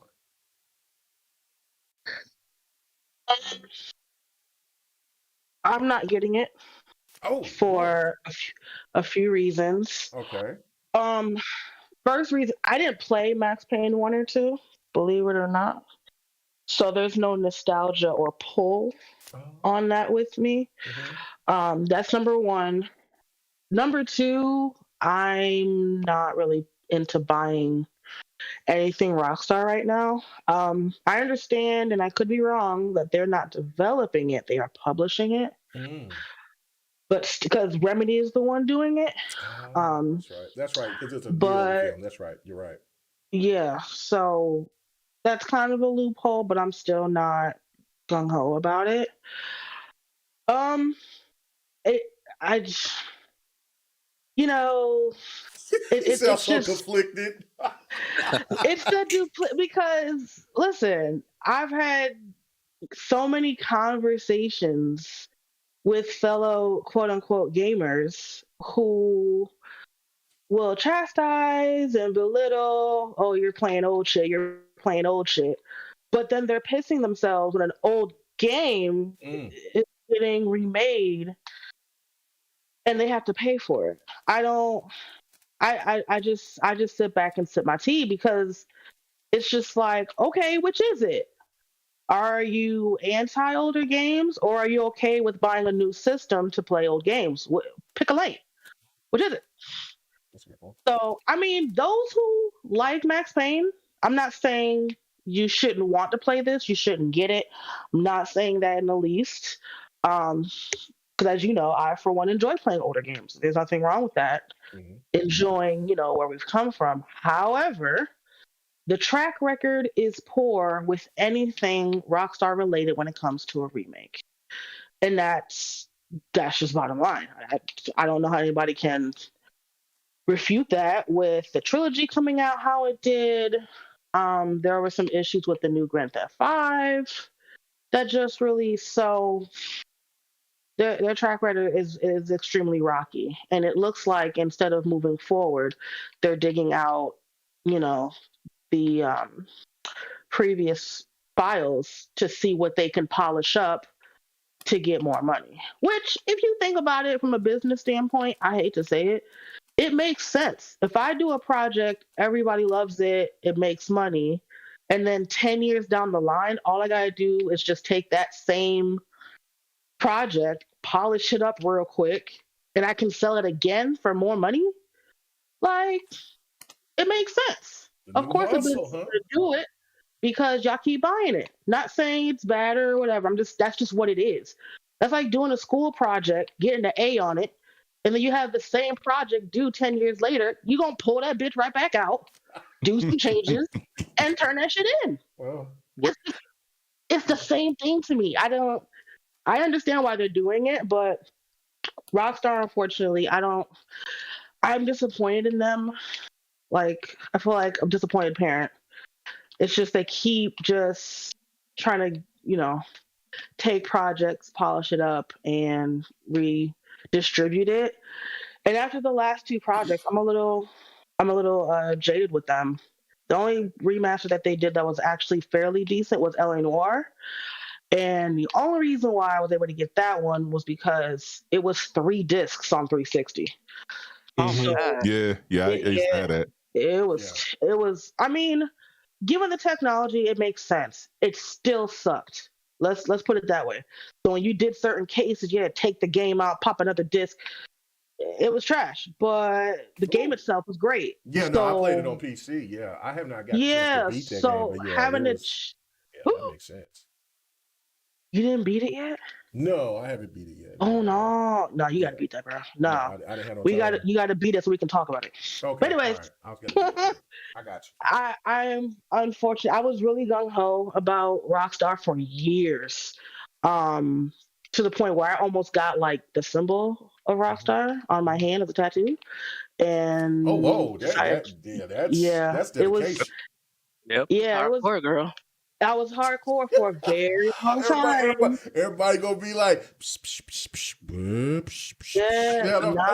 that was for a very long time. I wanted it, and then by the time I actually got one, I was like, I'm gonna do something else, and I did because it's like I don't know, it's a company, I don't want to do that.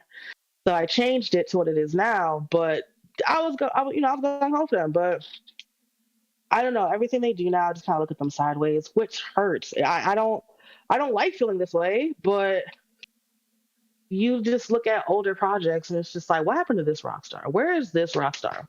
Where are y'all at? What happened?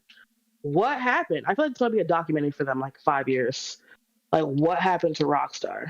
And I don't know. Everybody just kind of just gives them a pass, and I don't understand how or why. But eh, it is what it is at this point.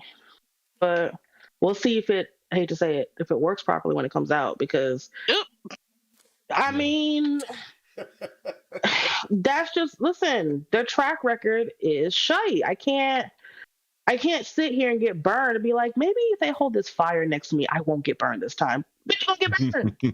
Like, let's use logic. So it's just like, I'm hoping people that want it to come out, I hope it works. I'm not gonna wish on the downfall. I'm not gonna say I hope it sucks. No, I hope the fans get what they get. Same thing with Elden Ring. I was very excited that it was a good game because the fans were really excited about it.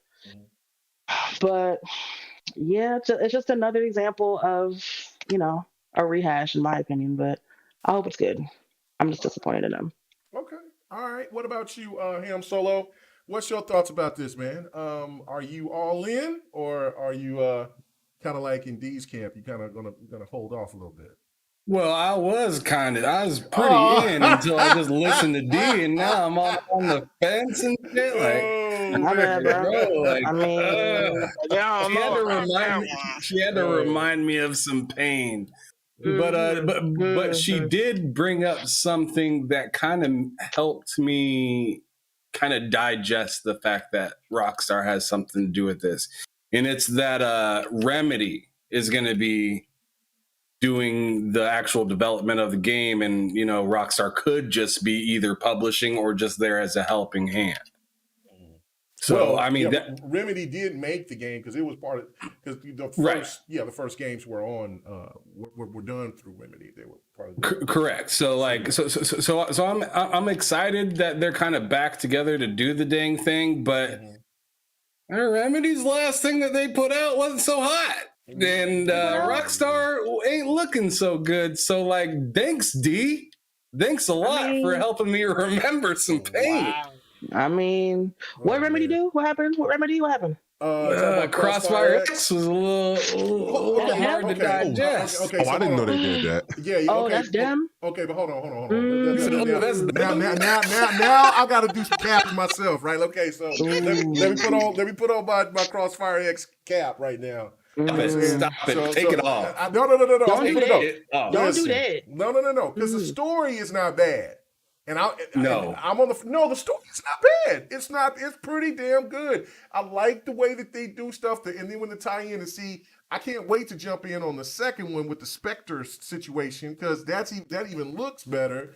And I've heard that's even a better story. So I'm at the end of the first story. Now the multiplayer aspect of it, ass juice.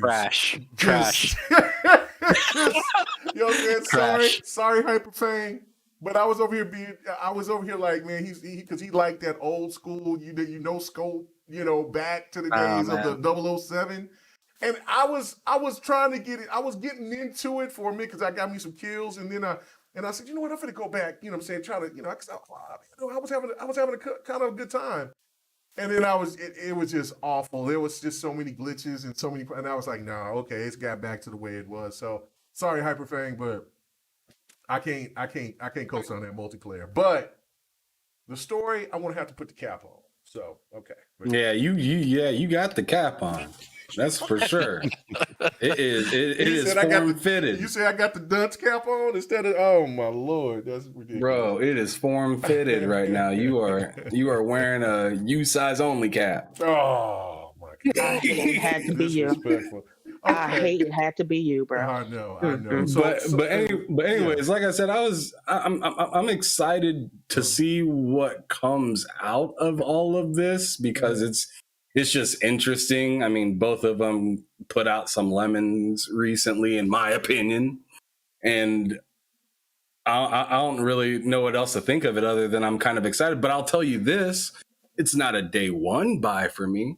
One thing I'm getting really at this point, honestly. Well, some games are a day one for me. I'm just going to keep it real. Like some games are a day one, like Horizon Forbidden West. That was a day one, even though I didn't even finish the game quite yet. But it was a day one because I was really excited with what they got and whatnot. Mm-hmm. Would I have gone back and waited? Maybe. I don't know. I don't know about that. I'm not mad about my purchase. You saying you don't know is questioning some things, but you did say. I'm not mad about my purchase though. Okay, is what I'm trying to say. Mm-hmm. But what I'm a little tired of is like what Dee was kind of talking about with games just kind of being recycled, and it's not just it's not whether it's a hit or miss. I just want more creativity. Like, I mean, it's starting to kind of remind me of TV a little bit, where it's like every time I turn around, there's a show that I've seen before that's being remade. And it's not to say that this remake is bad. It's just I know what's going to happen already. So, like, I'm not really learning anything from this experience. And it's just kind of boring. So, I mean, that's my biggest gripe with all of it is just like, can we just focus on being more creative and stop trying to live in the past? Because I don't know. I just feel like there's just so much creativity that's not actually coming out just so people can make a quick buck. Mm-hmm. Makes sense business wise, but as a consumer, I mean, if we keep paying for this stuff like GTA 5 for the third, fourth time and the same ass Madden that you've had for a decade. Watch your damn mouth. I told you. Bro, I'm going for the juggler. I'm telling you. I think I bought GTA 5 like 3 times, no lie. That's what I'm saying. Like actually, yeah. So I'm saying like we're going. Stop throwing shade at man. I'm not. I'm sorry. I'm never gonna stop throwing shade at Madden until they make something that's better than a 2005 2K. Until they do Oh, my that, they're God. gonna get I mean, the you're work talking. from me. I mean, you're talking about the GOAT there, man, with 2K5. I know. I'm talking about the 2K5 was GOAT, the but GOAT. I'm also saying that's almost 20 years ago. Yeah. Ooh. So that's my issue. This It's like, last why is Madden was something? not bad, man. It wasn't bad. Stop it! Problem, Stop. I think. It was good. The thing is it's not good. You're I saying think the it's not problem- bad, No, but it's not like. this last Madden was good. It was good. The problem with the sports titles, guys, because we're starting to see it with MLB The Show, is that their business model is getting on people's nerves, right? Because they really need to just release it as a platform and just do these yearly updates and ask Thank you. ask That for is- $40. You know what I'm saying? Well, It's no, okay. Well, the price is subjective. I would pay as Yeah. much as $40 to get updated rosters, some new I animations, say some new 50. features. I say 50. I say 50. All right, even 50, that's fine. Yeah. But just No release. less than 70. Ju- No, not just 70. Yeah, not 70. just I ain't paying these sports titles really need to. These companies need to be more creative with these sports titles. That's all I gotta say about that. I mean, that's a great point, and Absolutely. that's going to have to be a topic for. You know what? I'm going to write that down for next week, or you're going to have to remind me. For you guys. Oh, you finna get me all sorts of angry. We need to talk about that next week. We definitely need to talk about that next week because I feel that it is. I agree that You're over here patting Madden, bro, and I'm saying, Man, dude, get that man, garbage listen, up out of hey, here. man, my Rams won a Super Bowl, sucker. Of course I'm going to win, man. You know what? Anyways, Oh man, I'm about to You boot and up my my man cousin right be now. best of friends. Woo, Like, hey, I'm man, a Ram fan since the 80s, baby. Let's he go. is Since Eric a Dickerson years. Madden fan. all Madden gots to me is graphics and microtransactions. And the Oh, license. And the license. which is And the big license. thing. My bad. I was gonna say they got the is license. the biggest thing. So the license. But I'm just saying, like, as for gameplay, that's all that I see in it anymore. And I grew up playing Game Day, Game Breaker, Quarterback Club, 2Ks. I mean, Tecmo. If you want to really go way back, like, Forget Joe Montana. Joe Montana. Joe Montana on the Sega CD. I used to play that joint. ESPN with what's his name? Chris Berman Chris or Berman, what yeah. was it? Chris Berman? Chris Yeah. Berman. Yes. Yeah, Chris Berman was on the cover of that game. I played so NFL many. Fever. I played so many football games, and as it progressed down the line of time, I remember saying, "Man, this is getting more better. Man, this is getting crazy. Wow!" And then now only one person can create an NFL football game, and if you look at the reviews year in and year out, it is just awful. I don't. Oh, come on, man! We're gonna say this for next week. We gotta keep it moving. Sure. Next week we'll talk about. Come on this. now. This is definitely a topic. This is definitely going to be a topic because Oh, this is yeah, not all I only for gotta that, say but is it's for other NFL annual games like with NFL Call of Duty Street. and all that. Yeah. So NFL Street was the last fresh idea that EA had with that NFL license. That's my opinion. The NFL killed NFL Street, so so because And of Blitz. the violence and Blitz, yeah, they killed those. So anyway, The League 2 was the best. yeah, because I would instead of trying to bring back live, they need to bring back NBA Street. You know what I'm saying? In my opinion. They're not going to do that, but that's the conversation for another. They definitely not going to do that. Right. They're not. Yeah. Now next week we gonna talk about this because we are already get it back. All right. So all right. So Robs, what did you think about this situation going on, man, with the game with the remake? Are you interested, or are you like everyone else so far that's kind of like it's not a day one buy for me? Well, I'm not interested. Well, at least Rockstar's doing something besides 500 fucking GTA 5. So, but yeah, at the end of the day, I understand what people are saying. Like, make something new. People are tired of remake because this following the same model of TV shows and movies. There's always a reboot. There's always a remaster. Like, and sometimes I'll be here for it, and sometimes I'll be like, when y'all gonna do something different? So, because like I said, some because like I said, sometimes I'm here for it. Like Chrono Cross just got a remaster. I'm like, I'm here for that. But then you have like another, like GTA 5. We talked about this a couple of weeks ago. GTA 5 just came out. Like with other entries, they had like multiple story DLC and other standalone GTA 5 games. And this did not. It basically just had GTA Online, and that's it.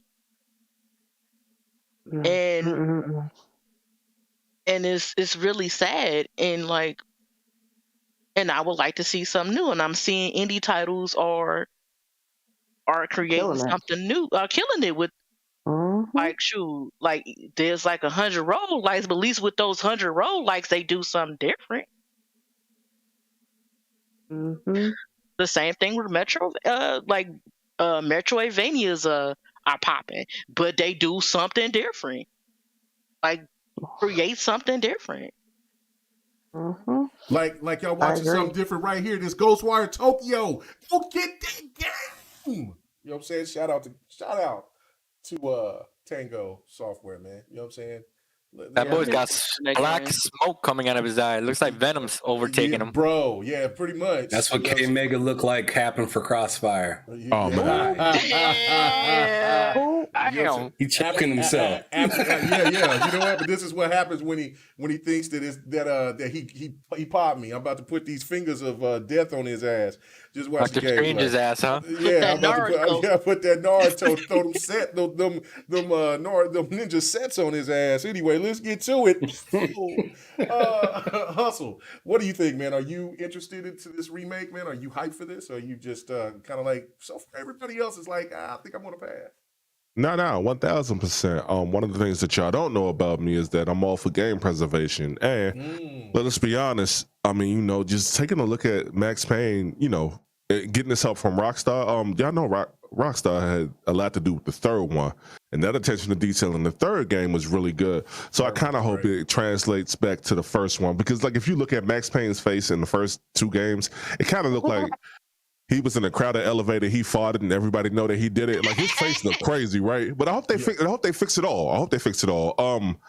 D, I know earlier you said you kind of didn't want them to work on it because of what Grand Theft Auto of the Grand Theft Auto trilogy was, right?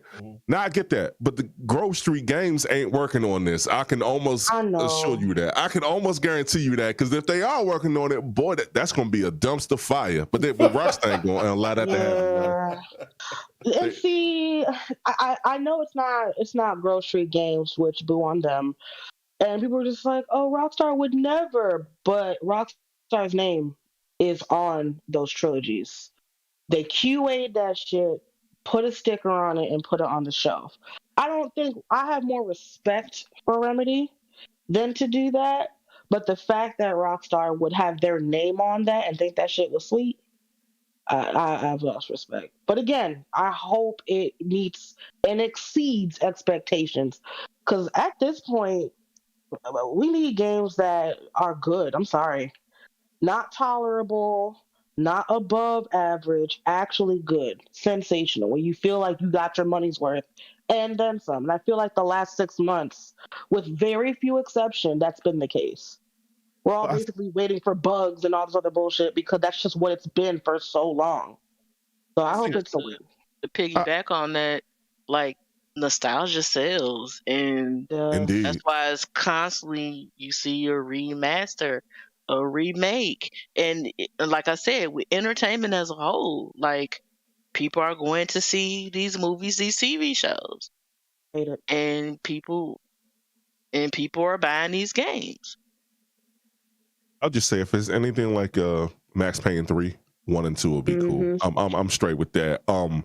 Nah, but some things, you know, need an update, and but y'all don't know, like, it's a lot that y'all don't know about me. I got the OG trilogy on Xbox, Vice City Part 3 and San Andreas. I got all them joints on Xbox, and they are, and those games were in dire need of a remake. I feel bad that the trilogy came out the way that it did, but I was trying day one that joint, but I waited a little bit, and I'm just so glad I didn't cop. But like, yeah, but I don't think that that's gonna happen again. You know, with Max Payne 1 and 2, I never played those. I played part 3. That's why I'm anticipating it.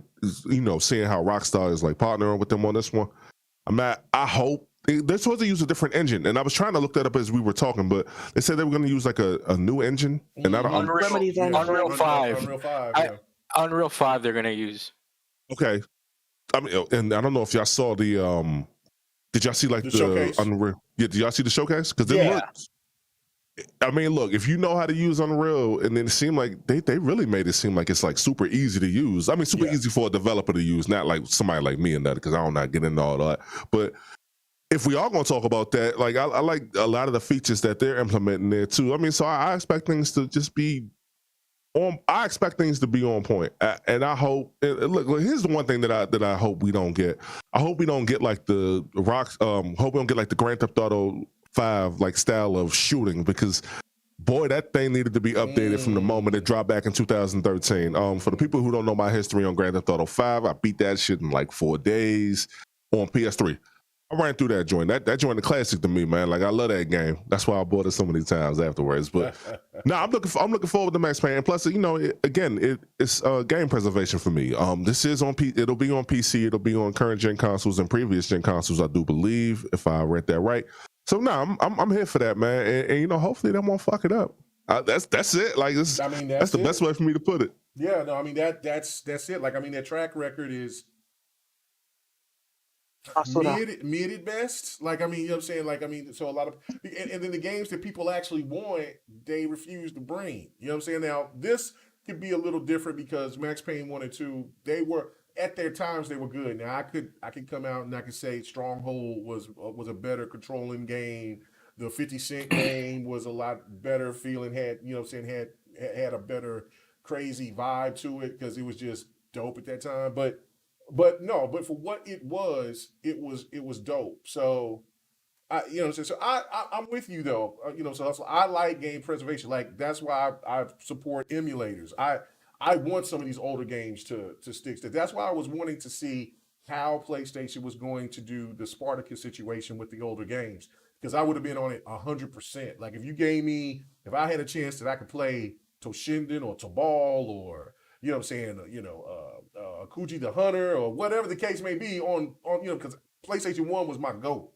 So I was like, yo, I would want to get at it, but they're not going to do that. So yeah, no, I feel you on that. So I'm excited for it. I'm excited for it. Yes, sir. So one thing I just thought of, because like I said, D is in my. You thought about how dope this Ghostwire Tokyo looks? Messed up thinking. No, I ain't thinking about that right now. I mean, I'm over here promoting. I ain't thinking about I'm over here promoting, man. I'm over here promoting. Go ahead. So yeah, D got me thinking a lot about this whole thing now, and got me rethinking some things. Mm-hmm. So now I'm a little nervous thinking that they announced that they're doing 2 games at once, 1 and 2, instead of just doing 1 at a time and letting it out. I'm just curious. I'll chime in with this, right? And it'll go into kind of my feelings about this whole remaster. Mm-hmm. One of the things that eases my worry, first of all, it's a day one for me. All right, Max Payne 1 and 2 are really standouts for me during the PS2 and Xbox OG era. When I remember playing those games, I remember like if it was yesterday, especially the first Max Payne. It was a very cinematic experience. Yes. I really enjoyed the way that I really enjoyed the way that Sam Lake he's the same. He's the guy that they used his face for the game. And he wrote the game, and they wrote part 1 and 2 kind of like if it was a graphic novel style. I'm a big comic reader, and I like kind of like the way that they did that. So right away, as soon as I played those games and they were dark and gritty, it was right up my alley. And they're really standouts for me. So I tweeted right when they made this announcement, that made the year for me, 2022, when they just announced this. And to address everybody's concerns, like Dee brought up fantastic points about the publishing arm, right? Rockstar, their track record is they're a shell of what they used to be. You know, their creative juices, they completely took a back seat when they saw the almighty dollar. Okay, they traded their laurels, to be honest with you, when they were revolutionizing. You know, they were up the upper echelon when it came. Red Dead 2 was a testament. That's where they can get, because Red Dead 2 was an amazing piece of work. You're right about that. You're right about that. I do agree with you there. I do agree with you there. But still, for the most part, right, I do kind of agree with D, especially the way that they kind of insulted all of our intelligence, right, by bringing out the GT trilogy in the condition that it did. You're just insulting us gamers. You know what I'm saying? Bringing out a product in that condition and thinking just because you slap Grand Theft Auto on it that we're just gonna take it. You know, and I'm glad that a lot of people did take it though. So yeah, but and that's kind of where I was getting at. And that's a little bit where I was getting at, John. And I would like your opinion on this as well. Yeah. Who's to say that Remedy didn't see what Rockstar just did, dropping that trilogy, and said, "Hey, yo, I don't want to do something like that too. I want to throw a new coat of paint on it and just call it a day." I don't think so, Ham, and I'm going to tell you why. Because I think that Remedy cares about that property. Because if you think about it, that's their baby. That is okay. That's their baby. That's what put them on the map, so to speak. That was their first big foray. That's what they're known for. If you really think about it, they're known for those Max Payne games. Everything that's come afterwards has been mid. You know, the audience reception has been mid, and they've never been able to top those Max Payne days. Watch your mouth. Okay? Quantum Break is a goat to me, but it's good, but it's not Max Payne level for me. That's all I'm saying. You know what I'm saying? I got you, but we gotta. Sir X-Man is in here now, so we're gonna have to. So we ain't gonna hit all topics. We normally don't. But I'm saving the last topic for you, Sir X-Man. So don't worry. I know, but just let me get one point out real quick that I thought about all day listening to other shows. What's that? About all the Xboxes coming into the industry. Just real quick. Mm-hmm. Those memory cards, if they keep filling out the WoW with more consoles, those prices for those cards are going to drop. That happens in business. You got more consoles in the WoW, you want to get more of those memory cards out the door for sale. Samsung would love that. They'll drop the price on it. No one's ever talked about that part of the aspect. That is a very interesting point. I never looked at it from that angle, but you're right. I will add, I don't know if y'all saw my link earlier, but today is the first time that I've seen Amazon offer the expansion card on Easy Pay.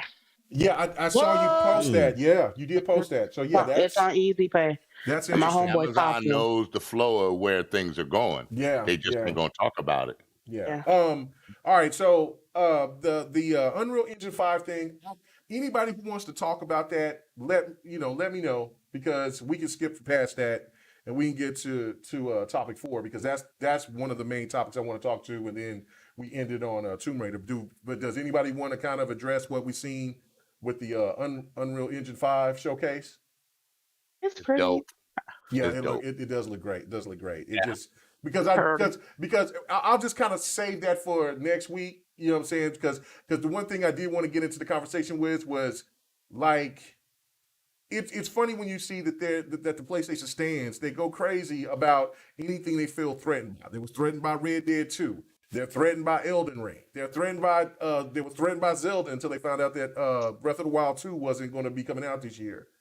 So now they're talking shit about Unreal Engine 5, which I just don't understand, because PlayStation's going to have some games running off of Unreal 5. So I they did a showcase on the game that had right, and so I'm like, and the Matrix thing.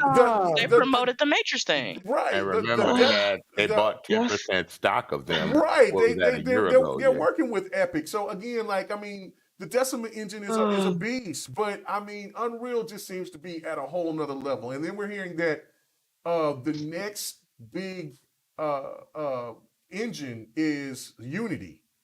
Ubisoft's engine. So they're saying that that's going to be They going to be the definitely thing need to that's improve their engine. For well, real. that Snowdrop was dope for some of the games that they brought out. So, but that's going to be something that's going to compete. Anything else, which I was a big fan of Frostbite, it's out of there now. You know what I'm saying? Unreal's going to change it. But anyway, let's move on. I really want to hit this topic. I want to get your guys' thoughts about this. So bear with me, John, and Hustle. You know what I'm saying? Try to make your time. Try to do All this. right, go ahead, man. You're good. Take your time. Yeah, Okay. you straight. All right, cool. Because I didn't know if y'all was time restraints or whatever. But I'm good. all right, cool. All right, so let me get to this. Okay, so had a big conversation about this on Twitter Thursday. It was just something, I bought Chrono Cross since, Robs, you brought that up. I bought it, excited for it, can't wait to get back into it. It's been so long. So I posted it and I'm like, hey, look, you know what I'm saying? Xbox, they say Xbox gamers don't support Japanese games. Oh Lord. And I wouldn't, there no slide at anybody, just saying, look, man, I know people that support Japanese games that that's on Xbox. And it just caused this crazy conversation. So let's get into it, right? Because there's people that has told me, if I am a true JRPG fan, if I do truly like Japanese games, then I shouldn't be a Xbox, first console player. Choose my, no. That was a lot of their arguments. Like, you should just have a PlayStation or a PC or a Nintendo, and because Xbox doesn't have this, doesn't have that. So let's talk about this. All right, so I'm gonna go straight to you on this one. I'm going straight to you on this one, Hustle. Going back to you. So, do you feel that Xbox gamers do not support Japanese games, or do you feel that there's something else at hand to where people have this thought process about Xbox and Japanese games? Well, let me answer the latter first. I feel like the thought process for Xbox was Halo, Gears, and Forza, right? It's a shooter box back in the day. Right. When you guys had, or let's say when Xbox, when they had like JRPGs, like a Final Fantasy, I think it was 13, which was the one that was always online. Mm-hmm. I'm not sure how well it did or how well it didn't do, but I'll be real with you. 11. That was 11. Thank you for correcting me. That was 11. Yeah, that's what's 11. And thank you for correcting me. My fault. I mean, and they'll get those games eventually. They just get them a lot later. But if you really wanted to play like JRPGs, like, you get a PlayStation first. And I say that because PS4, they dropped Persona 5. Well, they dropped all the Persona games on PlayStation, man. Right. It's like that'll be the first one that I'll recommend to you. But I don't know if that's like in the lane of the American gamers. Like, I'm gonna enjoy something like that, but I try a lot of different shit. Like, I'm playing a game on Super Nintendo right now, which is straight Japanese joint called Go-Go Akman 3, and it's the same dude who drew that. He made Chrono Cross. My fault. Chrono Trigger. My bad. Chrono Trigger. Yeah. Yeah, and he's the same animator for Dragon Ball Z. Yeah. On top, I can't. Yeah, you can tell right off the intro on Chrono Trigger. Like, It looks just like DBZ. Yeah. Like, it's just so dope. Yeah, go ahead. Yeah, so I mean, like, I'm somewhat well seasoned with the whole like retro stuff that I've been playing. Like, even that I played back in the day. Mm-hmm. But as far as like Xbox gamers today, like, I don't know if that's just not their thing or whatever it is. Hey, look, I'm definitely for Microsoft trying to get like a lot more, because they got Yakuza now, right? They got like all the Yakuza games over here now. So and they got Nexus, Scarlet Nexus. They got Dragon Quest 11. Yeah, Dragon Quest. They got Dragons. That's the OG of this shit. Final Fantasy 10-2 and 10 that I actually bought, and then it ended up in Game Pass. Yeah, Kingdom Hearts. They got all the Kingdom Hearts. They don't have Kingdom Hearts anymore. They don't have in the Game Pass anymore. Yeah, it's not Game Pass. Because I bought Final Fantasy all 13, the whole trilogy on there. Kingdom Hearts 3 is still in there. Not a Game Pass. Not a Game Pass anymore. They took it out. Not on Game Pass. They took it out like a couple of months ago. But you can still buy it. Yeah, of course. You can still buy it. So it's available. I guess my point is Game Pass. Go ahead. Yeah, but I guess my point is, like, if y'all look at like the VG charts, if y'all like believe those numbers, and the Xbox is doing only 500 in Japan every month, quarter, whatever. Mm-hmm. Like, I don't know, maybe just the audience isn't there, but like, I'll tell anybody who's listening now, like, if you are new, let's say if you're you got you're a little nervous. I say try Yakuza first because that seems like heavy on like super. It seems like it's heavy on the action. Y'all can correct me if I'm wrong on that. Yeah, there's a lot of Xbox gamers that fell in love with Yakuza. Yeah, or if you want, and even if they say you can't go to Xbox and get it, like I'd say start with Persona 5. Like it's like probably one of the easiest RPGs in recent memory that you can really get into. But as far as why people don't play it, I want to mention this too. I feel like the audience is changing. Like, because I mentioned the Halo, Gears, and Forza, right? And that's cool, but I kind of feel like with Game Pass, that audience is changing. I think Sarah Bonnet came up with the catchphrase, like, find a new favorite game in Game Pass. So whoever came up with it, shout out to them. But I feel like the second they start adding more of that, that's why I really want Microsoft to come through with that Sega acquisition if they can. Like, yes. I've always kind of wanted that for, like, different reasons. For the Atlas titles for Persona. Atlas made this game called Super Widget back in the day, and I don't know how old you are, K-Mega, but if you remember a cartoon named Widget, he was like the guardian of the earth and all that. Oh, yeah. Yeah, so Atlas made that back in the day, too. So I'm doing some research on that company in general. But I say all that to say this. I feel like there's like a new fan base for Xbox coming in, and it's due to Game Pass. And I'm with it. Like, I hope they do add a lot more JRPGs in there, man. Because, like, there's a lot. I didn't know, what's that? Yeah, I said Dragon's Quest is in there. I didn't know that. Like, that's the OG. Yeah, Dragon's Quest. That's the 11 is on now. Yeah.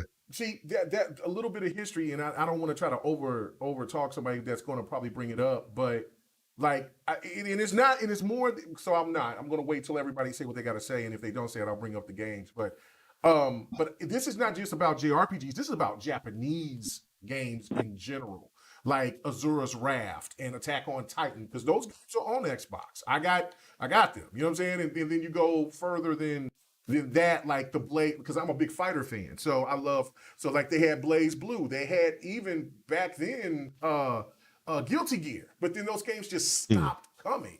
And so that's why, like, but go ahead. I like I said, I ain't gonna sit there and I'm gonna wait till everybody else got to say what they got to say. But no, I'll finish up, man. I'm sorry. Go ahead. Oh, no, I'm done. Oh, okay, yeah. I'm passionate about it because this is the thing for me is that I love Japanese. I love all types of games. I'm like you, Hustle. I play a little bit of everything. Like Xbox always brings that up. Like Mega will play any and every damn thing. Like it doesn't matter to me if it's entertaining. I'm playing it, but I don't like this perception because Xbox gamers kind of came from Sega gamers. Because if you talk to an Xbox gamer, 9 times out of 10, they were Sega fans. And on the day one because of that. And so when the Dreamcast went away and then Xbox started getting these games like Akuji and all that other shit, like, yo, this is like what Sega would do. And then that kind of correlated over. But then the shooter box came and then it came with the stigma. But the shooter box came because they had that online, man. That's why the shooter box came. Right. But what is your thoughts about this? What, like, do you believe I love JRPGs, and I still think, it's even back then when I played on the PS2, PS3 and stuff like that, it's always been niche. It has, everybody wants that adventure game, but they don't want to spend the time in a JRPG because they're long. They are long. And, you have to put the time in for them, So this generation now, even on PlayStation, Nintendo is just another story. I just leave that one alone. But they want the quick satisfaction. They don't want put that kind of time in. Now, hopefully, the game you love playing, Elden Ring, which a lot of people are playing, kind of changes that around where people might say, I want to experience something like that. And they might jump into JRPGs now. Well, this game, Elden Ring, is doing really good on Xbox. It's still doing better on PlayStation, but it's really good. Hey, Megan, let me finish my point. I love you, bro. You know that, right? I'm excited. I'm sorry, man. I'm sorry, you got it. But, you know everything about Elden Ring. You know he gonna. Yeah, I know. I'm not trying to get him to talk about Elden Ring. But also, you've been playing JRPGs just as long as I have. I'm old, so I've been playing a long time. And people want that quickness right now, as I was saying. But hopefully this game bring them to play more. I know it's not a JRPG, this Elden Ring, but it runs similar to how you play a JRPG and RPGs in general. And maybe that'll make more people get vested into more RPGs than JRPGs. You know, it's like maybe a slow recycle all over again. You know, everything goes away, but everything slowly comes back. And I'm hoping that starts happening so they'll get more JRPGs. Because JRPGs, except for Japan, you know, that come to certain systems are slowly fading away. And I don't like that. You know, and that's about all I got to say on that. I'm being honest. That's about it. I just hope they come back with more fire and flame. Hey, can I? I kind of disagree with that because JRPGs have gained a lot of popular in recent years, especially with Persona 5 coming out. No, not as much because we like JRPGs. We like JRPGs. We've grown up with them. But for a lot of new generation, they really just want the time, the quick stuff like Call of Duty, Fortnite, you know, games like that. They don't want to invest in deep stories. They just want that quick play where they can just talk crap with their friends all the time. Correct, man. You know, that's a great point. And Ham, do you want to go first, brother? I know you. No. Go ahead, please. You're the guest. Go ahead, please. Oh, thank you so much. I think that everybody has good points on this, and I love questions like this because it really tugs at the strings of the heart. You know, when it comes to gamers and us, gets us talking and remembering, you know, old school games that we used to play on PlayStation, Nintendo, Super Nintendo, etc. I just think that the reason, right, to your specific question is why do some believe Xbox gamers don't support Japanese games? And I think the answer is because it's not in Xbox's DNA like it is on in the PlayStation's DNA.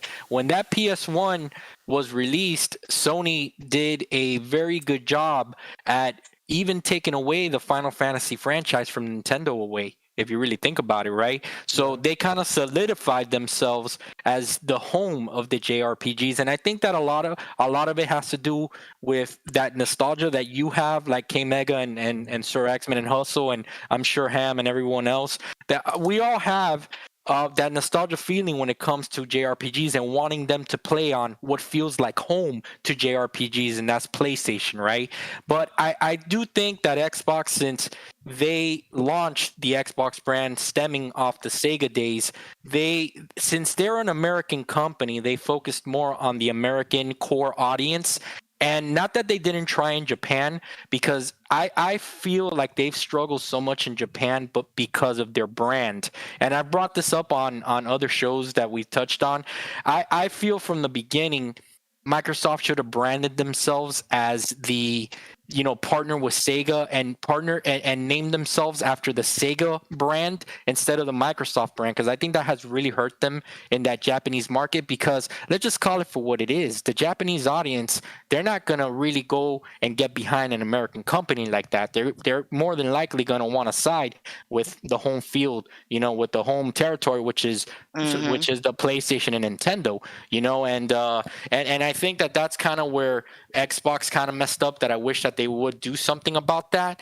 But to go back, I think it's just rooted in the DNA, right? But K-Mega, I think that Xbox, since the 360 days, they released Blue Dragon early on.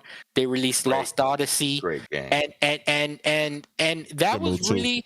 Yeah, and that was really a push from who I think was a great executive that came from Sega, and that was... But you're not mentioning all the rest of the Japanese games that 360 produced as well, like 99 Nights, and I mean the list goes on. Like in Ninja, oh my God, why I can't think of the name right now. Ninja Gaiden? Ninja Gaiden on the OG Xbox. That was Ninja. Well, that wasn't a really RPG from Software. No, you're right. You're right. Exclusive to Xbox.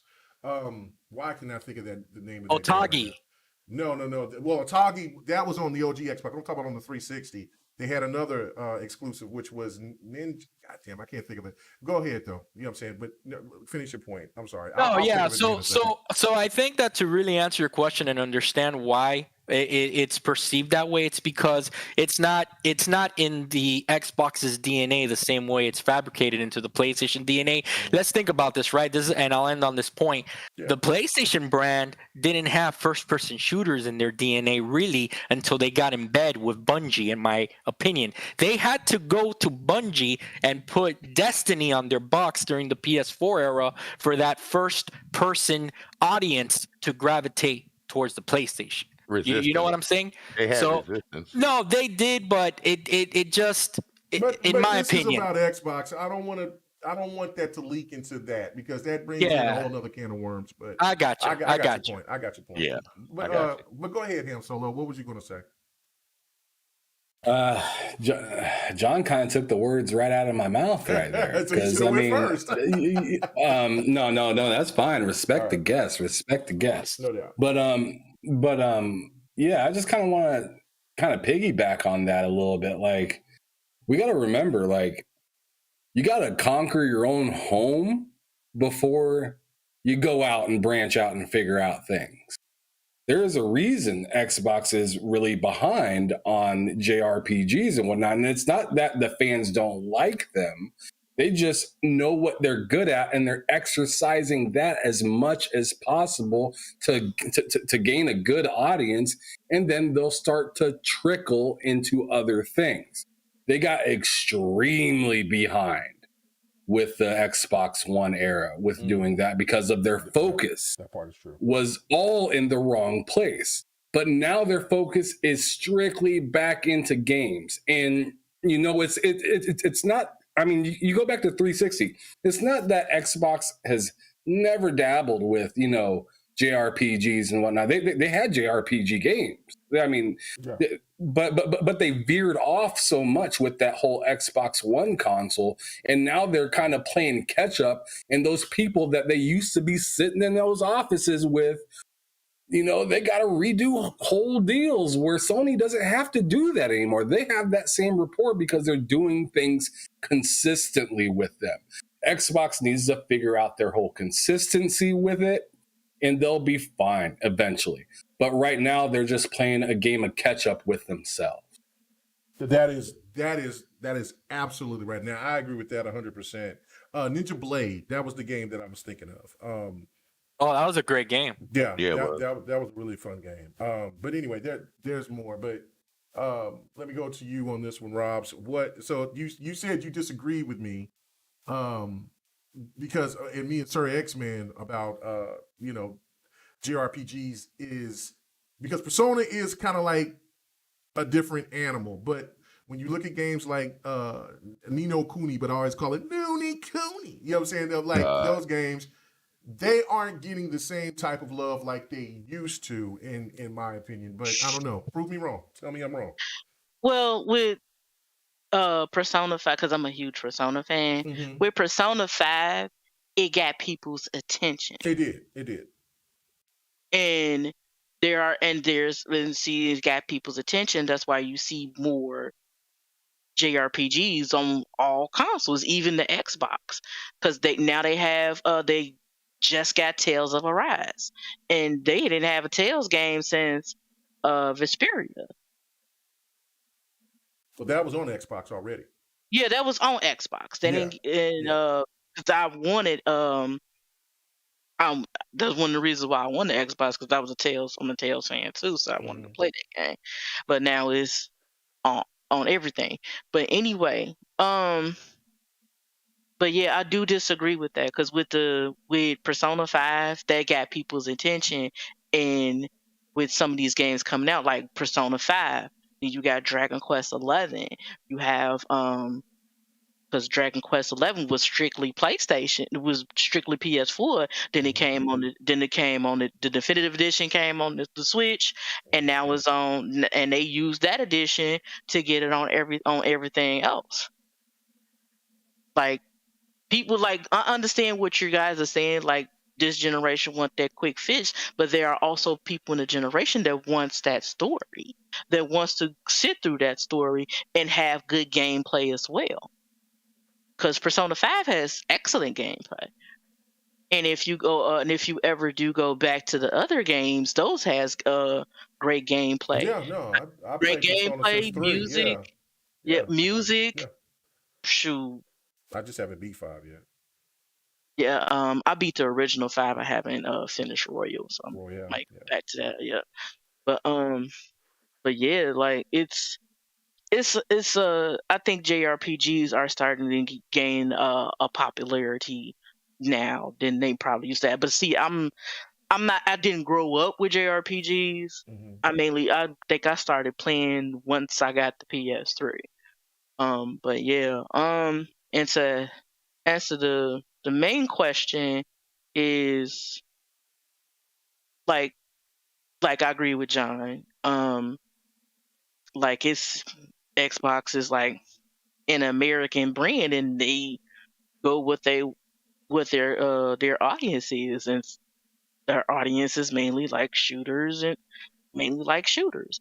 They did have like we all know that they had some on the had JRPGs and other Japanese games on the 360 because, like I said, there was games that I wanted to play. Like I wanted to play Blue Dragon and Lost Odyssey and Tales of Vesperia, but I didn't have a 360. So but there are different gamers that used to, and once we get older, they want to play different stuff. And I think with Game Pass is also introducing other games, different games to different people. Yes, ma'am. Like that JRPG, like somebody was not, like you said, that kid was only into shooters and quick games and stuff, and they see something that they may be an anime fan, and they seen like something that caught their eye, like maybe Scarlet Nexus caught their eye, and Scarlet Nexus is a fast-paced action JRPG. Scarlet Nexus is absolutely amazing to me. Yes, I think I just started that, and it's great. That's a fast-paced action game. Final Fantasy 15, that's fast-paced. Yeah, I know a lot of kids that were playing that Final Fantasy 15 online with each other. Yeah. Yeah, and I don't know if the online is still available, but it's online. It's still available. Yeah, they can play it online. It's still up. Yeah, it's still up. Yeah, I never played online. I just played the main story, and that was it. But yeah, that's they the one can play with that that online. big limousine convertible, right? Yeah, that's the one. That's the one when they driving around. Yeah, that's the boy band. That's the K-pop band. Hey, they homies though. They were homies though, man. To the end, they were. I have a new recipe. Yeah, man. Didn't we get that car? I'm not trying to get off topic, but didn't we get that car in what Forza 4 or something like that? And that car drove like. I remember like that trash. Horizon. Yeah, it was big. Yeah, it was a big ass car. So, but yeah, no. Go ahead. I'm sorry, Rob. Go ahead. Yeah. But like you see, like, because sometimes like with JRPGs now, JRPGs are going towards that fast action, that fast paced action. Like even though Persona is turn based, it's fast paced. It's still fast paced. Like and the other, somebody sent you a message in the chat, Robs, that Blue Dragon is backwards compatible. Oh, yeah, I have it on my convertible. Oh shoot! Convertible? I was just talking about the convertible car, so convertible just slipped out my mouth, bro. It happens. Yeah, I have Blue Dragon and Lost Odyssey. I just haven't played it. I bought that. You need to play Lost Odyssey. Yeah, both of them are great, but yeah, Lost Odyssey is something special. It's just another world. Hey, Rob, did you play Persona 5 Strikers? I'm curious. I played a little bit of it. I haven't since I was like, yes, it's free. You ain't gotta pay for it. PSN, yeah. Yeah, so because I was about to buy it, and I was like, I played a little bit of it. It is a Muso game, but it has that Persona DNA, which I love. So, yeah, but I only played like a little bit of it. So I might get back into it. But I've been like heavy on every time I turn on PS5, it's mostly Destiny. It's like Dynasty Warriors, right? Yeah, it's like Dynasty Warriors. God, I hate Dynasty Warriors. Right. Well, I think I'm gonna enjoy it. I played. You might enjoy it if you. I got it on PC. Yeah. Yeah, It's but so if you repetitive, man. but That's why I but stopped what's playing cool Dynasty though Warriors. when you okay, so like it is like a Muso game, but then it once you go further into the game, it you can start doing like persona type summons and skill sets. It's kind of crazy. So no, it's cool though. It's cool. I think you might, you know what I'm saying, if you are into Muso games I've like played that, it. it's cool. Yeah, so No, I own it on PC. I was just curious because I know you was just talking about strike. like fast paced. And when you say fast paced, I'm thinking about, does she mean action? I think you mean action RPGs. I mean, or like action RPGs. there you Like, go. Yeah. yeah, that's what I meant to I say. like turn-based RPGs, Japanese RPGs, Final I Fantasy style. could do both. I like turn based and because I like I wish they had freaking Bravely Default, the first one on I sale. didn't like Mm. 13 because I couldn't control in each one of my characters individually. That took me away from it. So What you talking about? You talking about with the Lightning series, right? Yeah, I think you can. Yeah, you can control everybody. The first one you can. Yeah. Well, no. Okay, so you must have played the last of the of her trilogy. Where I played the first one and I played a little bit of the second one. Yeah, no, she got a third one where Lightning returns, and yeah, that's more you controlling her. But you just playing her. that's the one I didn't like. Yeah, that's the one. Yeah. That's the one. Yeah, but no, that the other ones is just old school, just turn based. Yeah, so this is where they kind of. One game that I really wanted to try to get into was but I could not get into was a Final Fantasy game. Man, why I can't think of stuff tonight? I don't know. Whatever. Tactics? No, it wasn't Tactics. It was on everything. Awesome. It was on Xbox, on 360. It was on the I thought it was on the Xbox One. I'll go back and I'll talk about it. But anyway, go ahead and finish, Robs. I'm so excited. I want to get my shit in that I'm interrupted, and that's rude. I'm sorry. Yeah. You're skeptical right now. You're being skeptical right now. I am being suspect tonight. I'm sorry. But I will say this though. Verge said, "Why is GRG so fired tonight?" It's because of our guests and everybody's is in full effect, man. That's why. So yes, great conversations. So bring the pain, brother. Bring the pain. All right, here I come because I have no choice. All right, so this is my problem with this because the OG Xbox never gets enough credit for the Japanese games that it had and had exclusives. That's how you do me. Okay. You passed up D. Oh damn, that's all right. No, that's all right. Oh no, look at me. Don't Jada. Don't go Jada on me. Please don't. Don't go Jada on me. Don't go Jada on me. Don't go Jada on me. Who's getting smacked tonight? Yeah, don't go Jada on me. I don't getting them fresh skippity paps. You know what I'm saying? That's all right. I don't want that. I'm sorry, D. I'm sorry, D. Go ahead. You know what? I'm just gonna shut my mouth and just say forget it. I'll just take my L. I'm gonna take my L. I'm gonna take my L. No. Go ahead, D. Go ahead. I'm sorry. I'm sorry. Hell no. I'm sorry, D. Go ahead. What?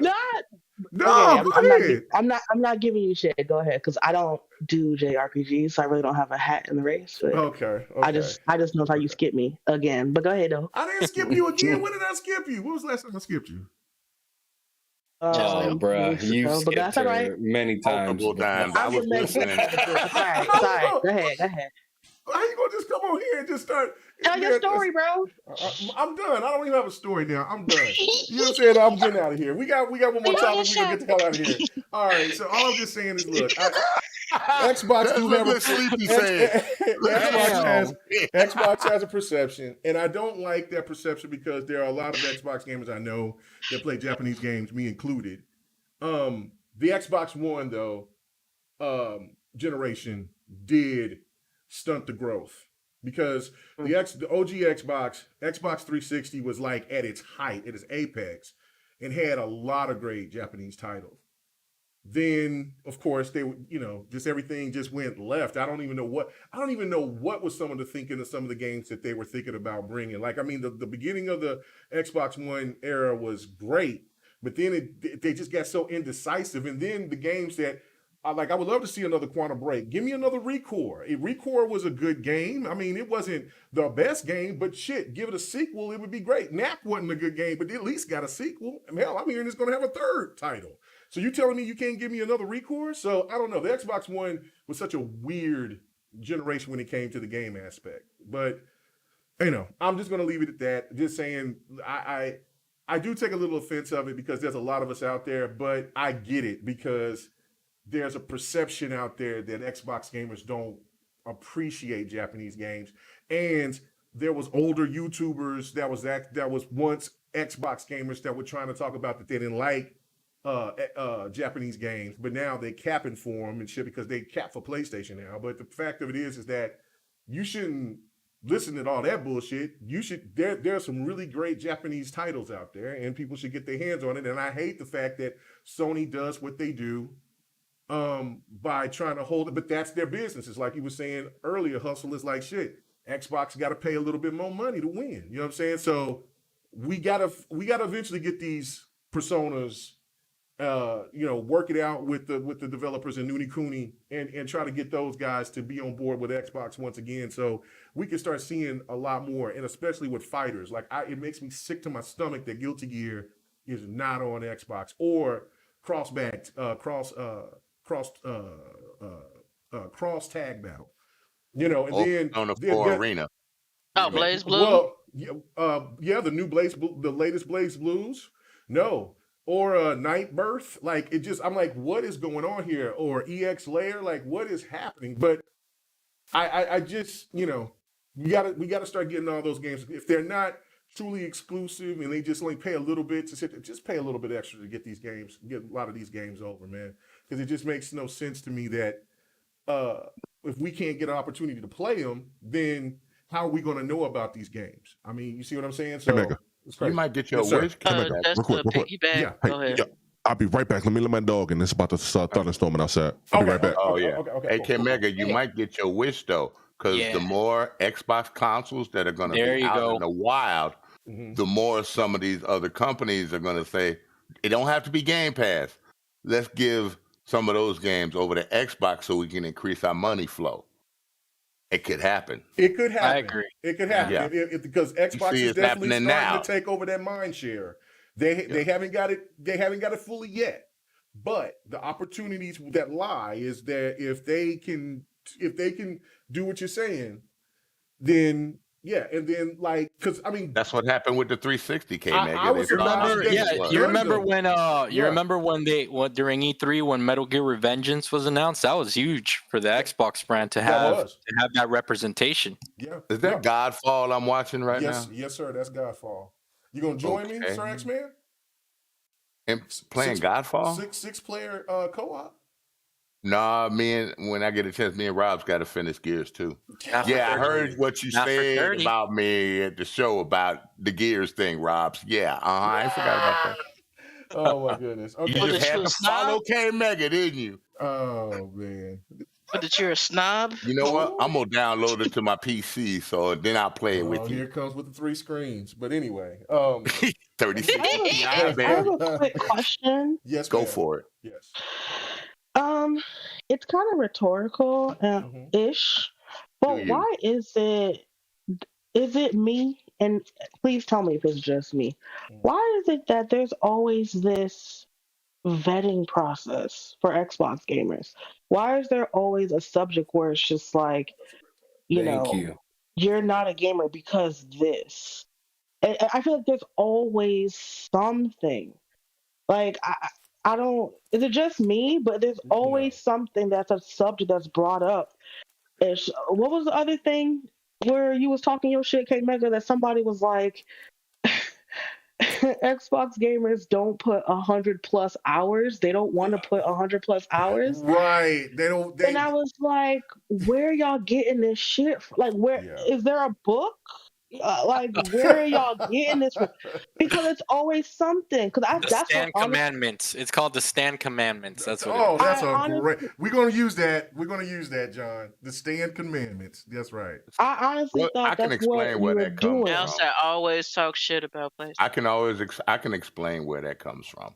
Okay, you had this generation that's playing games now. You had their parents playing PlayStation, so they got them a PlayStation. And that it's like everything else. It runs, I guess not hereditary, but you know, in the mindset of them, okay, PlayStation. Their parents never had played an Xbox. So they're going with what their parents did. And so, but since we have all this multimedia stuff out here now, and all this, you know, rigmarole, it didn't used to be like that back then. Right. And Sir X-Men, the thing is increases it. Yeah, but the thing is too, Sir X-Men, that I just see a difference in a shift when I was younger, and I see some of these younger people engaging in this, you know, in their 20s or whatever. Man, when I was in my 20s, I would love to be able to go to my boy's house and play his Dreamcast because I couldn't buy one, you know, and I wouldn't talk shit about it because I still had the Nintendo 64. I wouldn't trash it, you know what I'm saying? You went over your friend's house and played it with him. Yeah, of course, and you know, and we would like. Yeah, and we would compare and we would say, damn, you know, I wish that Nintendo would bring out a system like Dreamcast, you know, back and forth, but it wasn't all this, you know, oh, let me put you down because you game on Nintendo, you know, it was just a different mentality, man. Yeah, really big. Oh man, I ain't gonna cap.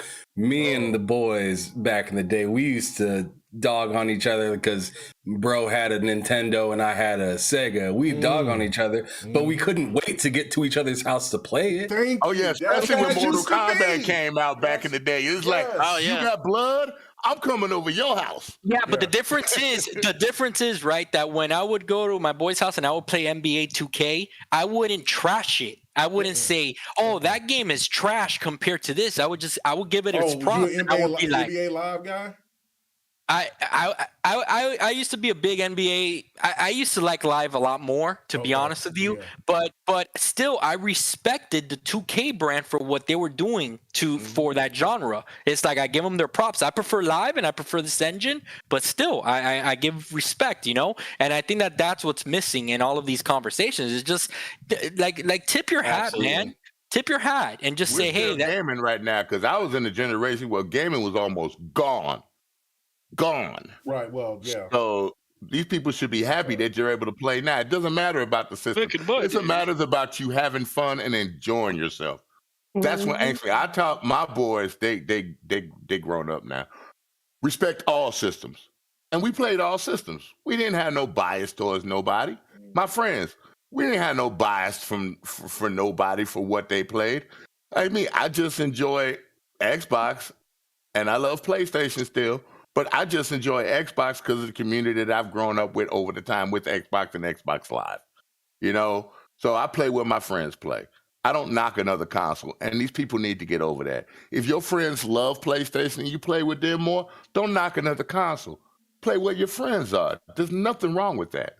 Except now I'm PC Master Race, so I'm a snob. Okay. Let's get to the last topic. Let's get the hell out of here. The one thing that I will add before we get to the last topic, though, is this.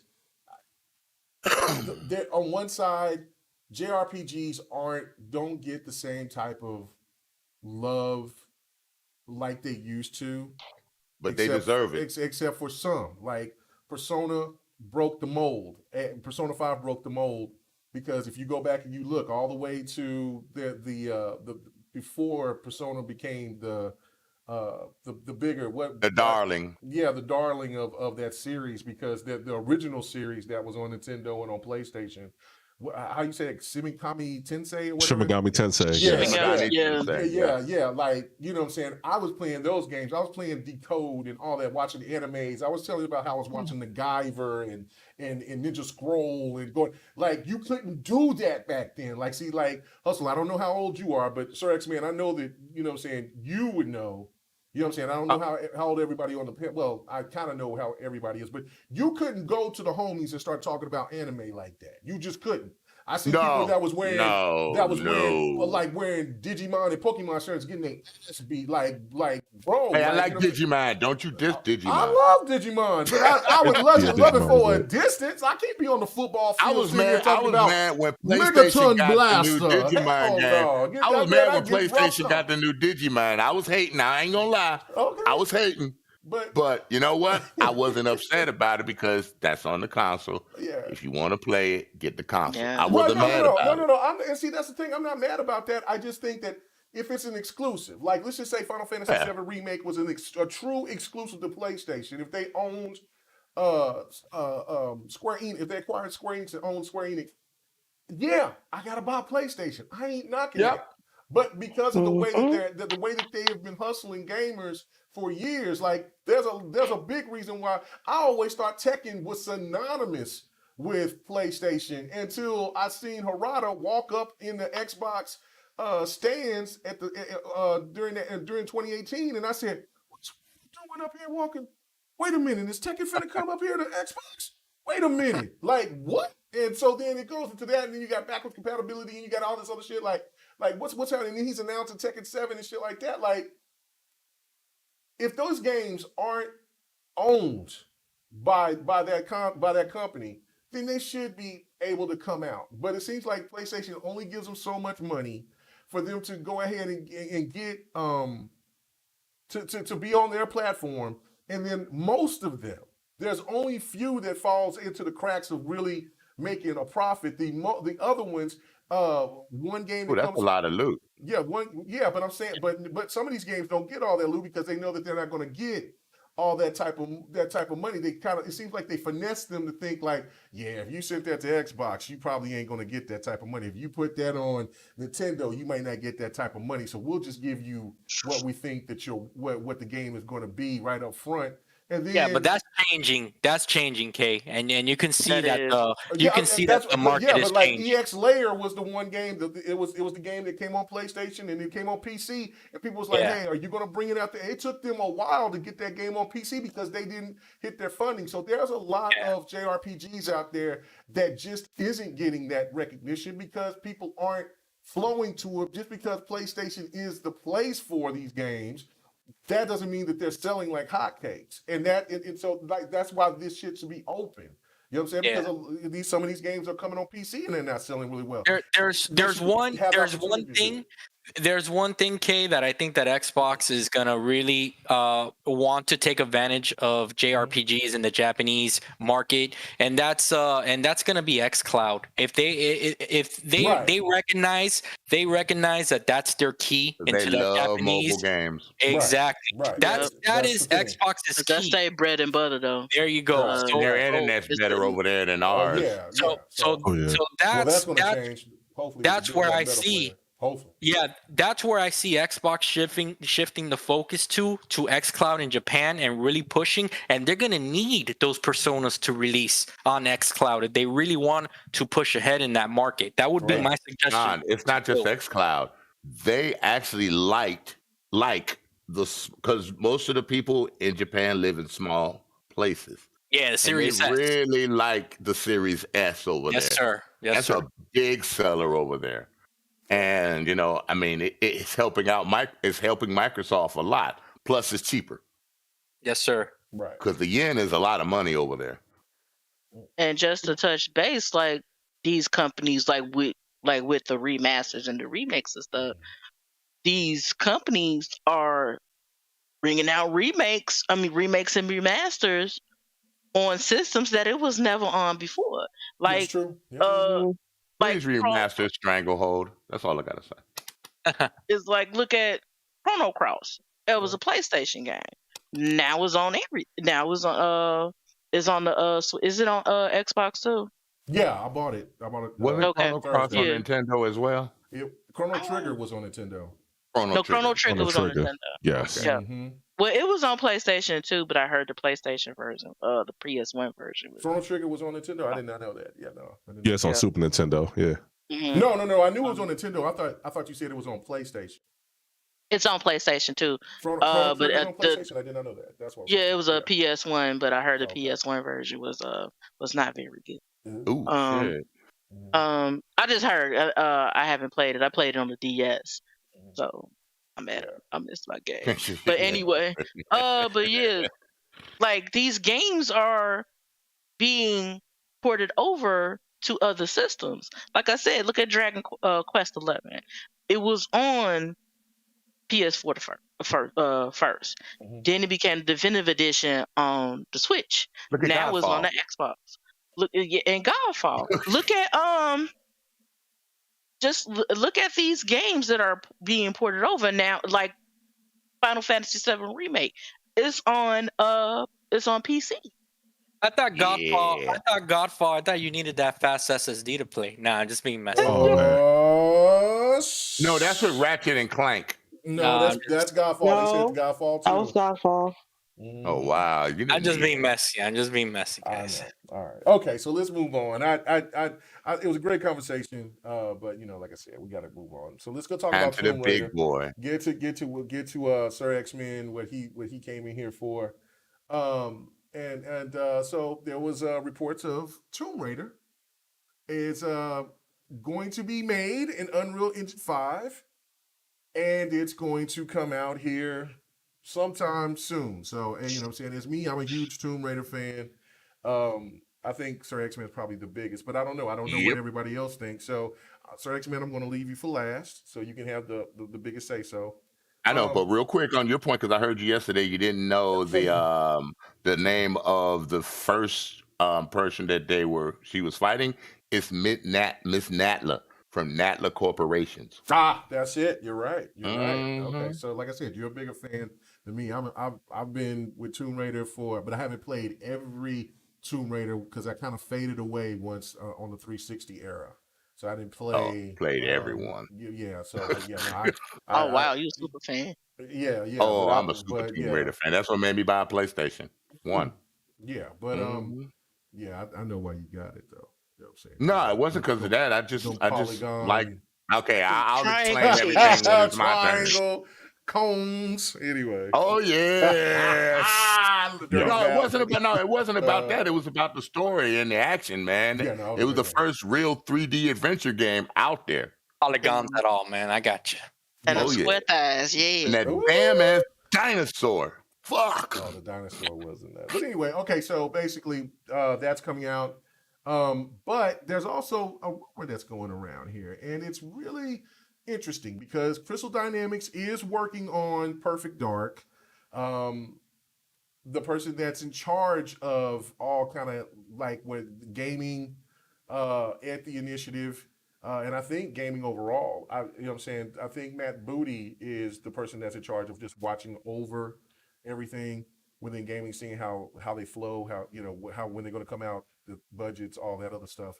But he's closely tied with Crystal Dynamics, I believe, and it's kind of starting this rumor like, okay, could Tomb Raider be an exclusive for Xbox?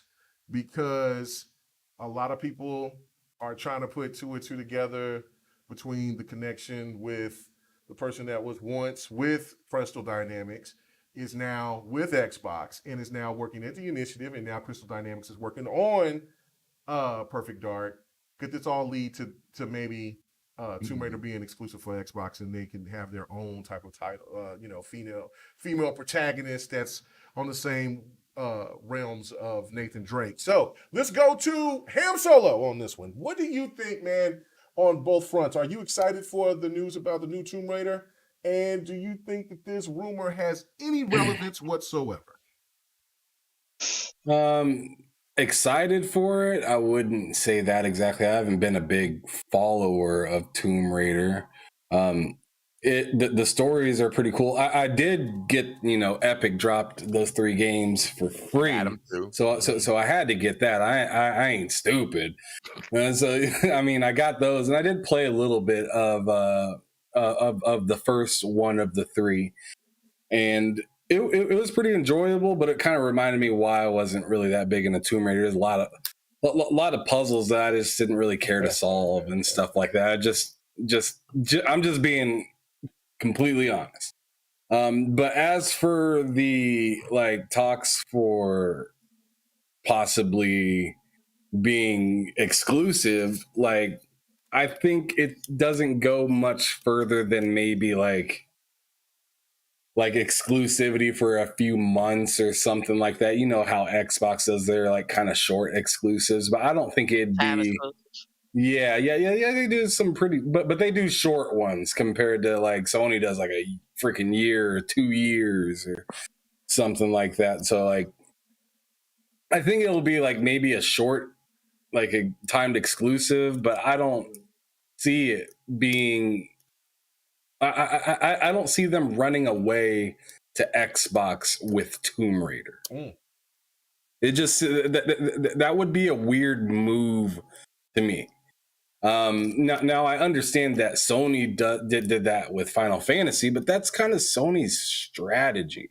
Xbox's strategy isn't really to take all of the third-party games away from other consoles, because that kind of goes against their ideals. I feel like that's why I was saying exclude, like acquire Crystal Dynamics from because I mean they have been saying Square has been saying that they have been disappointed with numbers coming from Crystal Dynamics, especially with the Avengers game, and then with and then before that Tomb Raider. But of course, Square Enix say that shit about damn near every game except for Final Fantasy VII Remake. So forget Guardians.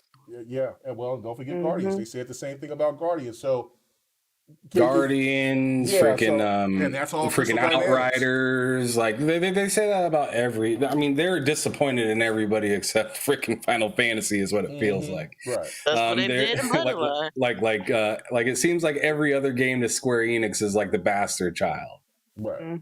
Compared to Final Fantasy, where it's like. So it's not about timed exclusive, because Xbox is not going to do that anymore. I'm talking about, could they acquire them? Would this be an exclusive, or not getting Square Enix, but getting Crystal Dynamics, or having buying the rights to Tomb Raider to where Tomb Raider is Xbox? That's the thing I'm trying to get you. I don't see that happening, man. It's just like it's just been around for PlayStation and everything for so long. I just don't see that happening. I'd be really surprised. I mean, I was surprised with, the talks of this acquisition with, Activision and Bethesda and everything.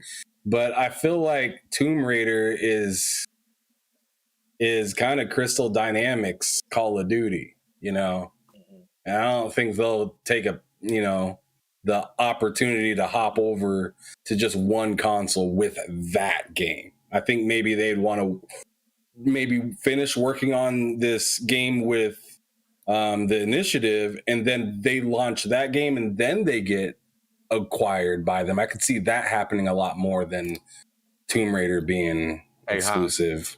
Hans, the original Tomb Raider, first Tomb Raider, wasn't on PlayStation at first. It was on Sega Saturn. That's right. I got it.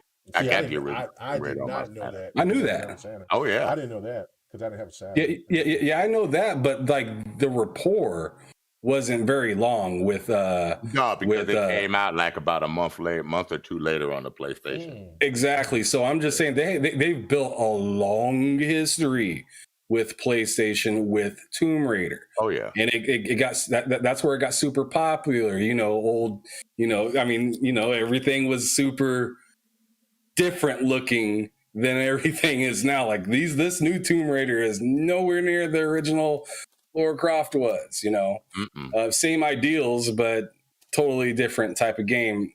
But I still don't see them using that game to run to Xbox with. Well, it could happen because they're talking about it's going to take 2 to 3 years of development time. So by that time, the Activision deal will probably be either good or bad, but it'll be over. So they do have time to buy Crystal Dynamics after all that's done, and the rights to Tomb Raider.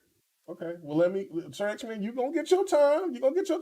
I just wanted to just interject on that real quick. That's all. Because y'all both were talking about it, and it would have been, that part would have been dead by then.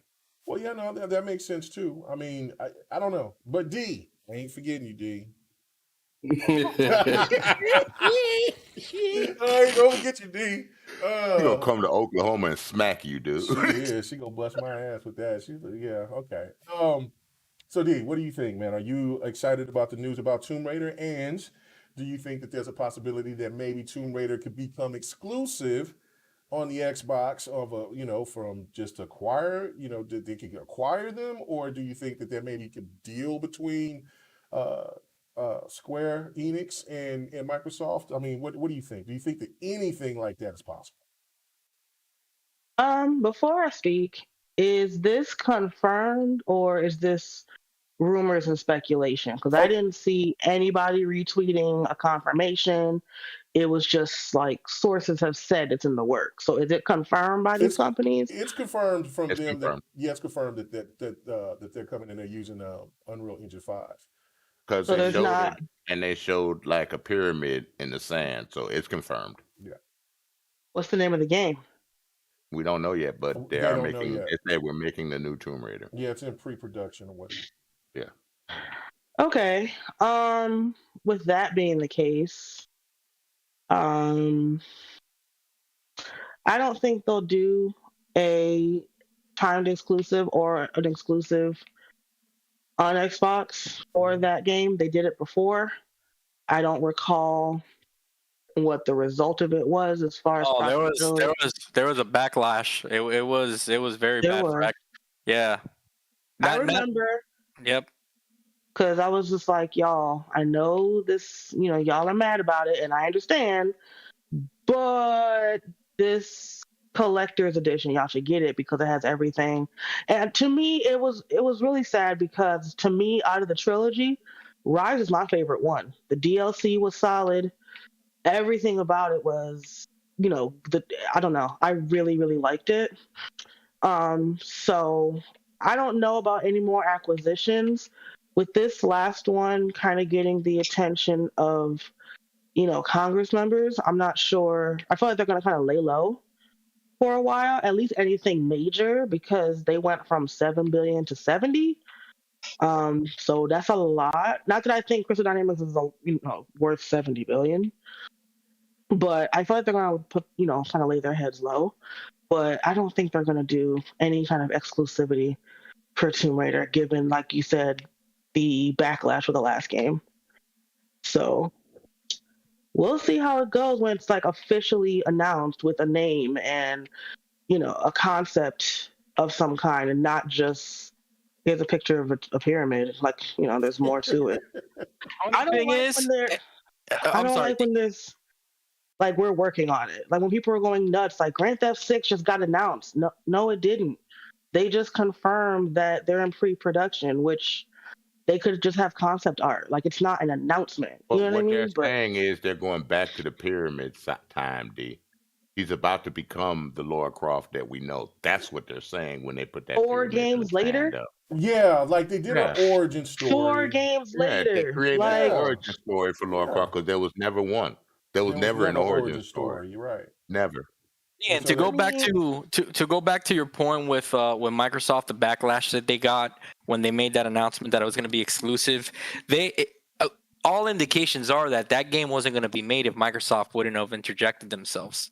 Yeah, because they helped fund it. They helped fund it. Right. Exactly. Just wanted to make that point. I didn't know that. I wasn't aware of that. Oh yeah, they helped fund the new Tomb Raider style. Which at this point makes sense because it feels like a lot of games kind of couple with Microsoft in hopes of getting that funding. Scalebound's a perfect example. So that doesn't really. Too late. I mean, that's just what the T is. I don't know. I like Tomb Raider, but the reboot situation. But the last game left a bad taste in my mouth, so that might be. How did you get that taste in your mouth? I wasn't a fan of the third one. It wasn't bad, and I got it for like not that much, and I bought the super special edition and everything, but I feel like the last one was a true to form Tomb Raider game. And I understand the changes they made as far as doing the tombs and whatnot, but I am in that percentage where I don't play Tomb Raider for the puzzles. So having the DLC just be extra tombs compared to the expansion for Rise of the Tomb Raider, because Rise of the Tomb Raider added co-op expedition, Laura's Nightmare, Cold Dark or Cold something. Multiplayer. Yeah, that's the co-op expedition. No, not just the co-op. They had a multi-online mode. And that bear fight was epic, man. Not Rise of the Tomb Raider. That was the first one from 2013. Right. Really? God, I'm Yeah, getting Rise that of was the the Tomb first Raider one. does not have the multiplayer. It only has No, co-op. that was the first Yeah. one. They But dropped the Uh, multiplayer. Baba Yaga, that's what it is. Thank you. It was That's the it. Baba Oh, Yaga. Oh that yeah, with DLC. that That's what I'm. witch. That was fun. Yeah, that was Yeah, crazy. That was so crazy. Yeah. they went from that as the because to me that was an those were expansions. You were in Right. a different location. They were different play styles. There were additional stories. You got to go to Croft Manor. It was it really completed the package. Granted, I feel like it should have come with the game, which is why I was encouraging PlayStation gamers like, yo, I know it sucks. They shouldn't have done the time exclusive. Because to me, if it's gonna be exclusive, make it exclusive. Don't make it time. Because me being able to play it on Xbox, okay, like that doesn't do. I didn't get anything extra for that. But I was encouraging people like, yo, the complete package, having all those expansions was great. But Shadow of the Tomb Raider, um, they changed it. Like when you complete the story, and they may have updated it. I don't think they have. But when you complete the story, the enemies are gone. So I played through the story, and then I went back to clean up the achievements, and I couldn't do them because once you complete the story, there are no enemies in the world. Because apparently, with Rise of the Tomb Raider, people complained like, "Why is Laura killing everybody?" So they took the enemies out when the game is over. Then the expansion for that was like a mission here and there, and Yeah, then we tried to get tombs. to some of them, remember? And them tombs were just I'm not like, and Yeah. again, them I puzzles and The understand everything. puzzles Oh my were very God. challenging, but Oh but they my I God. were. enjoyed those. I enjoyed And some of the some of them you puzzles. had to have two people to do it. Right, You yeah. know, With you when they gave had the to. expansion, yeah, that's when it changed up, Yeah. and they had, yeah, you had I to have other people. understood Me and it because Livewire did a couple of them. people are like, why does Tomb Raider not have that many tombs? I get it. That is true to the heart of Tomb Raider. But me personally, I was just like, how do you go from that expansion, having 4 different story modes, DLCs, challenges, trials, co-op expedition, and then the next one, it's just tombs. Like I feel like y'all could have made the tombs part of the game, but instead you made it the DLC. I also wasn't a fan of the final mission. I felt very empty. It wasn't a credits rolled where I felt like I had done something to completion. It Really? was a credits roll where I was just like, that's okay, that's it. Okay. Because you So were to expecting have a harder boss at the end, and it wasn't really not that just hard. not just harder, there were just a lot of plot holes that didn't make sense. Towards the end, it's really predictable who's been with you and who's not gonna make it to the end. It just got to be really predictable for me. Mm. So by the time the end came, and I didn't mean to beat it because Rise of the Tomb Raider, I want to say, took me a solid 2 years to beat What? because I kept doing the side quests, I kept doing the challenge, like I kept doing those things. So it took me longer than expected. Shadow of the Tomb Raider took me a week, and I was pissed. Um, and I bought like the Croft edition because I expected it to be on par. But I also had reward points. I only paid like $10 for the expensive version. Well, you can't be And mad paying for $10 for the Ultimate Edition. let me tell you something. Let me tell you something. I Oh don't shit! care. I don't care if I pay full price or if I get shit free. Expectations are expectation. The same way I was pissed with Cyberpunk and I got that shit free. I was still pissed and I got it free. So I got it for like 10 something, 15, whatever the hell, because I had rewards. And I was just like, at least I ain't paid full price for it, but I wasn't satisfied with it. So Rise is my favorite one, but I'm just treading softly with whatever next Tomb Raider. Now it sounds like she's going to Egypt. That's what it sounds like, and I swear Yeah, to God, she's going back. It's a reboot. They're rebooting what her origin. I mean, after they gave her an origin, now they're rebooting her for now because this is Laura Croft. Or I've also heard that they're going to uh, they're going to make a brand new title after the last Tomb Raider that came out. I guess on the 360. which if that's the case, which was that New World or whatever. I don't know. I haven't played that one, so I've heard two different things. So like I've seen that Fun Speculation just said that it was a reboot, which I heard that, but then I've also heard that now since they gave us the origin story of her story, that they're going to now continue, and she is going to go back to her roots, but this is an older Laura Croft, and she's basically was reminiscent about how her past was or something like that. I've heard two different things, so I don't know which one is which though.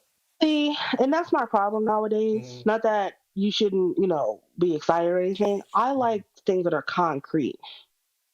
So that's why I was just like, who announced it? What's the link? Because we don't know anything. Well, and Square announced it, so I mean, just I need to see something more solid, something. But if they're doing Egypt, I hope they do it, because the last game that was in Egypt was Origins, and I love the shit out of Origins. Yeah. So that's kind of a landscape that I wish to see more of, even though most likely she's stealing artifacts. We're not gonna talk about that. I still want to see it though. I'm just hoping they get back to go to where Revelations ended with Horus being trapped. That's what I'm hoping. They fast forward to her last big story. Well, that's so it's Revelations. I didn't know which one it was because I haven't played Revelations or New World or the one before that. So that's what I've heard. I've heard both scenarios, but we gotta get this wrapped up. So let's go. So finish what you was gotta say, please, and then we gotta move on. Well, all I'm gonna say is I hope they bring back that animation where if you hold the button, she's really dramatic when she's pulling up. Yeah, I know what I'm talking about. Oh yeah. You can still do that. Oh yeah. No. You can dive into like a water basin or waterfall, but she can't do that dramatic thing. You hold the bumper and then she'll dive off. Yeah, she'll dive, but she does not do the dramatic pull up when she's pulling up from a ledge. You talking about where the split and then she go like this into the water? No, when she pulls up on the ledge, if you press and hold the button, she goes vertical for a second, and then she gracefully lands on the thing. She's not diving anywhere. She's pulling herself up. I haven't seen that since what's that last game? Anniversary. I haven't seen it since Anniversary. Yeah, I got Anniversary too. So yeah. I'll check it out to see. Because I think I was able to do that in the other Tomb Raiders. Well, let's go ahead and move to other ones. Let's do the hustle. What is your initial thoughts about this? Are you excited about this game? Do you think anything about these rumors are true whatsoever about acquirements or anything like that? As far as it being exclusive, no, it won't be, considering I don't care who's making it. That game has been a third-party game or multiplayer game since its inception. Somebody had mentioned it earlier because it was on the Sega Saturn, even though a lot of people do. A lot of people do associated with PlayStation, but no, they're not going to do that. And somebody else had brought up the Activision deal. Yeah, Microsoft might want to stay as low as they can with the exclusive talk. So yeah, keep it low. Okay. So let me add this to this. That deal is going through, and also let me make this point too. This is posturing. I'm a Democrat. I know I follow politics just as much as I follow gaming. So even more actually. Sir X may can tell you that. Oh yeah, both of us. I'm deep into politics. This is posturing. The Exxon deal, the Disney deal, the going to the AT&T deal, all these deals are way bigger than Microsoft and Activision. The Democrats want a bill to pass. They've been wanting this bill to pass for the last damn near 20 years. That bill has not got passed. And then from this, you're looking at so this is just posturing. They want to make sure that they let people know about it. That shit is already, if not done, it's ready to wrap up. That's why Microsoft is doing all these other things under wraps. So anybody that's coming out here trying to make the laws are the laws. Nobody can change any laws because Congress and the Congress is split. And the Republicans is not going to let any Democrats do anything to change anything. And if the midterms do anything from what follows kind of like how a first president works, then the Democrats will probably lose seats, and then Republicans, which the Republicans are pro-business, they're not going to change shit. So this deal, even if it gets prolonged, which I don't think it will, that shit's going to pass. Nothing's going to stop this deal. You know what I'm saying? Mega, So can I say something real quick just to kind of counter this whole exclusive talk? If you really think about it, all Xbox needs to do, since they're kind of have a close partnership with Crystal Dynamics, is all they got to do is put it on Game Pass day one, and it will seem like an exclusive on Xbox. That's Right. it. Because it's free for us. That's true. Right. It's included. Mhm. The Game Pass factor changes everything. So Exclusive. So no, I get that, because what you guys are saying, but this is posturing. They want Warren Booker and the other two senators. My buddy Bernie Sanders, Bernie which I'm Sanders, shocked. and then there's another one. They've been pushing for this bill, which I don't see too much wrong with the bill that they want to do, because that's for big oil, big tech, stuff like that. But this right here is just not. So it's going to pass. It's not going to fail. So nobody needs to worry about that. Matter of fact, I've never worked with him, but I have listened to him a couple of times. I've seen his Hugh Law. The guy, I've seen him on Hogue Law. Hogue Law. Talking about Rick Hogue. Yeah. Hogue. He even was breaking down the literature of everything, which, you know what I'm saying, me and Everborn, you know, y'all see it in the DM, in the GRG DMs, you know what I'm saying, when he posted that stuff and everything. It's not going to change. I know that there's some PlayStation people out there that don't want this shit to happen, but it is going to happen. Microsoft just has too many lawyers. They already knew what they were up against and what they was going to face. And I even heard some people even out there saying that it was already dealt with. I don't think so yet, but it is close. It's not going to go through K-Mega, because remember, Microsoft is in with the U.S. government doing shit for them. Exactly. It's going to go. Yeah, they're doing defense funds. So now the head of Microsoft is like, all the little scams and all the little hacks. One hand washes the other. Right. You know we over here got your cybersecurity team. You know, we doing all that, and we making sure that Russia don't hack you right now, man. We watching your shit. All they gotta do is put up that little Drake meme, the one that he just shaking his head and be like, "Come on, guys, don't go there." So, that's exactly what happened. But go ahead. I'm sorry, man. I'm sorry. Go ahead. No, I think Hustle. I think you were. No, I was gonna say that was it. No. Yeah. When you and I saw this, as far as the list of topics, I'm like, yo, it's not gonna stay exclusive. No way. It's not, because even the first time around with Rise of the Tomb Raider, when it wasn't even a year exclusive, it was more like 3 months, because it was on Xbox, but then it went to PC like shortly after that, and then it came to PlayStation with everything. But they won't do that again. I just got a strong feeling that won't happen again. Regardless of who's making it. Because even if Crystal Dynamics get bought by Microsoft after the Activision thing, Microsoft wants that money. They want that money back. Sell it day one on PlayStation. That's what they're doing.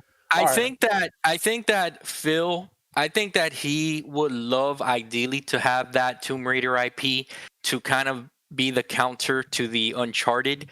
But I think that was old school mentality, and I think that Phil got past that when he saw the backlash and he kind of saw the fans' reception to it. I think that in his heart he would love it to be an Xbox exclusive, but he's playing the game, right? He understands that the IP has more value being accessible to more people. So him and his love for gaming, he won't let his personal feelings get in the way of that. He's just not gonna. I don't think that he's gonna go there. Right now, I could be wrong, but I don't think personally that he's gonna go there. But I do see that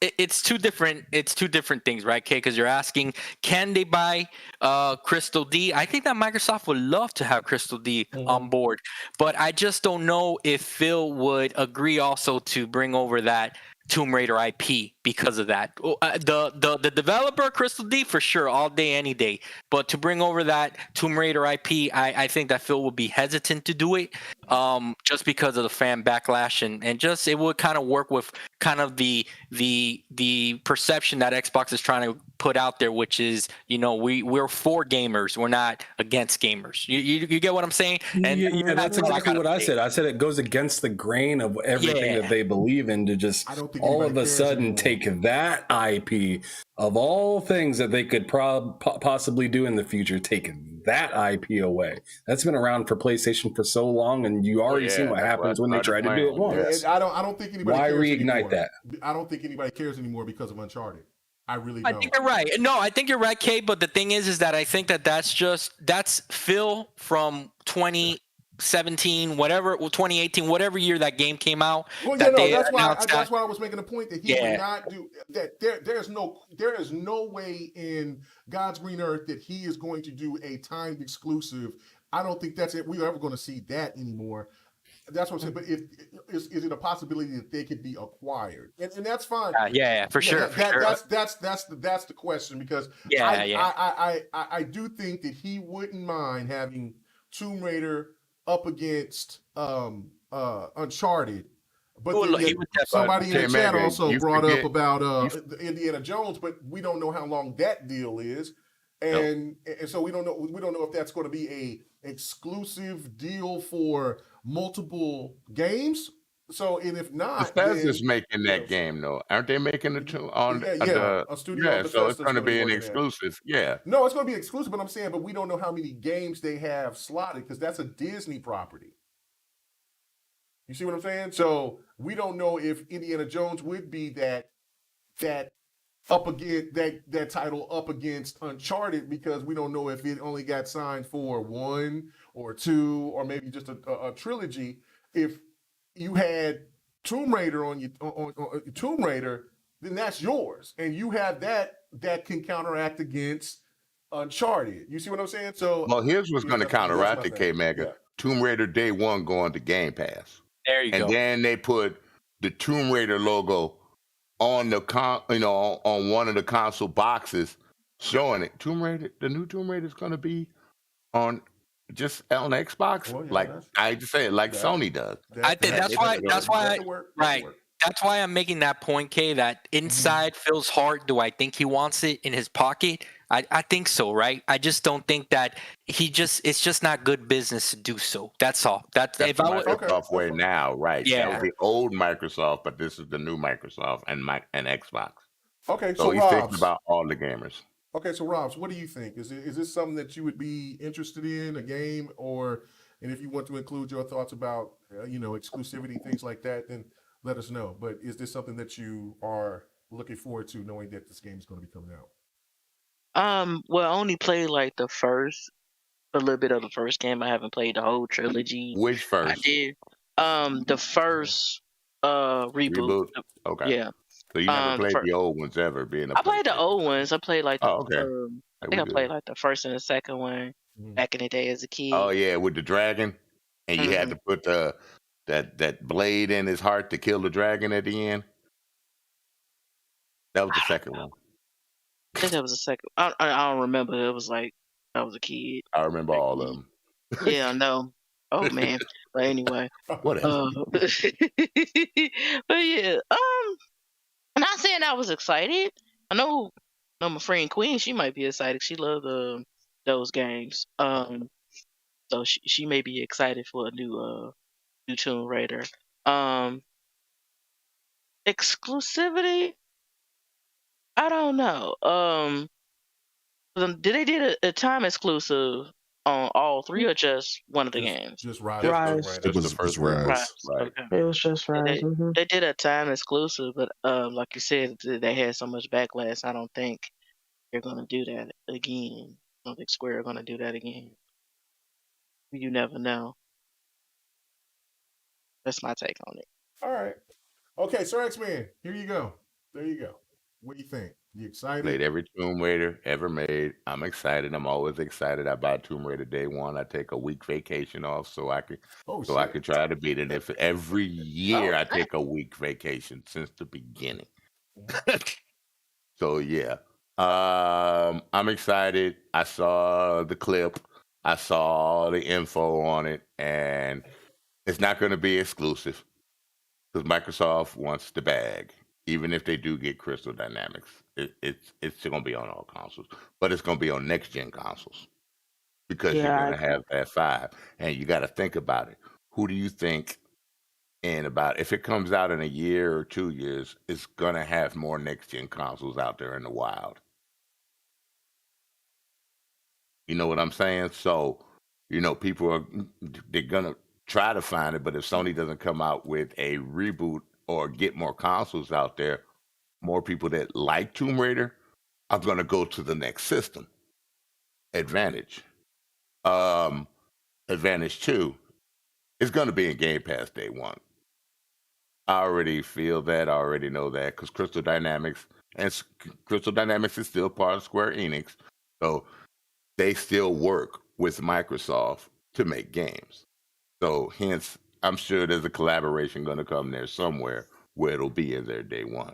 Now, they might have a split off for the definitive edition where, just like in Forza Horizon 5, you had to buy the pack and you could play it early and you get all the DLC. I think it's a great announcement. I've been waiting on this announcement for a while. Other than that, I've played every Tomb Raider ever made, including the one on the PC called The Lost Artifacts. And I think it's a great deal. Now, I don't know, maybe they're going to start, when they start the game, will it be in her first group of tombs before the original Tomb Raider? Because if they're going back to tombs, then, because in the first game they said, you like tombs, you like treacherous environments, you like figuring out things, Miss Laura Croft. I have an adventure for you. So maybe this is just another prequel before the first Tomb Raider to get that build up. And I think it's a wonderful thing if they do that because you're still in the development of Laura Croft. And she has not got to that point yet where she starts discovering caves and things like that and solving deep, deep puzzles and dealing with something major. So I'm just hoping it goes that way. Right. I know she started to do puzzles. Right. But it took me a month for the first Tomb Raider sometimes to figure out where I needed to go. You didn't have any cheats. You didn't have any little things to press to let you know where to go. So I'm hoping they go back that route. Take the little cheat out. Let you figure it out by yourself. I know it's frustrating, but when you figure, the thing I like about Tomb Raider is when you figure it out, you be like, I can't believe it was right there. It was that damn easy. I miss that about Tomb Raiders.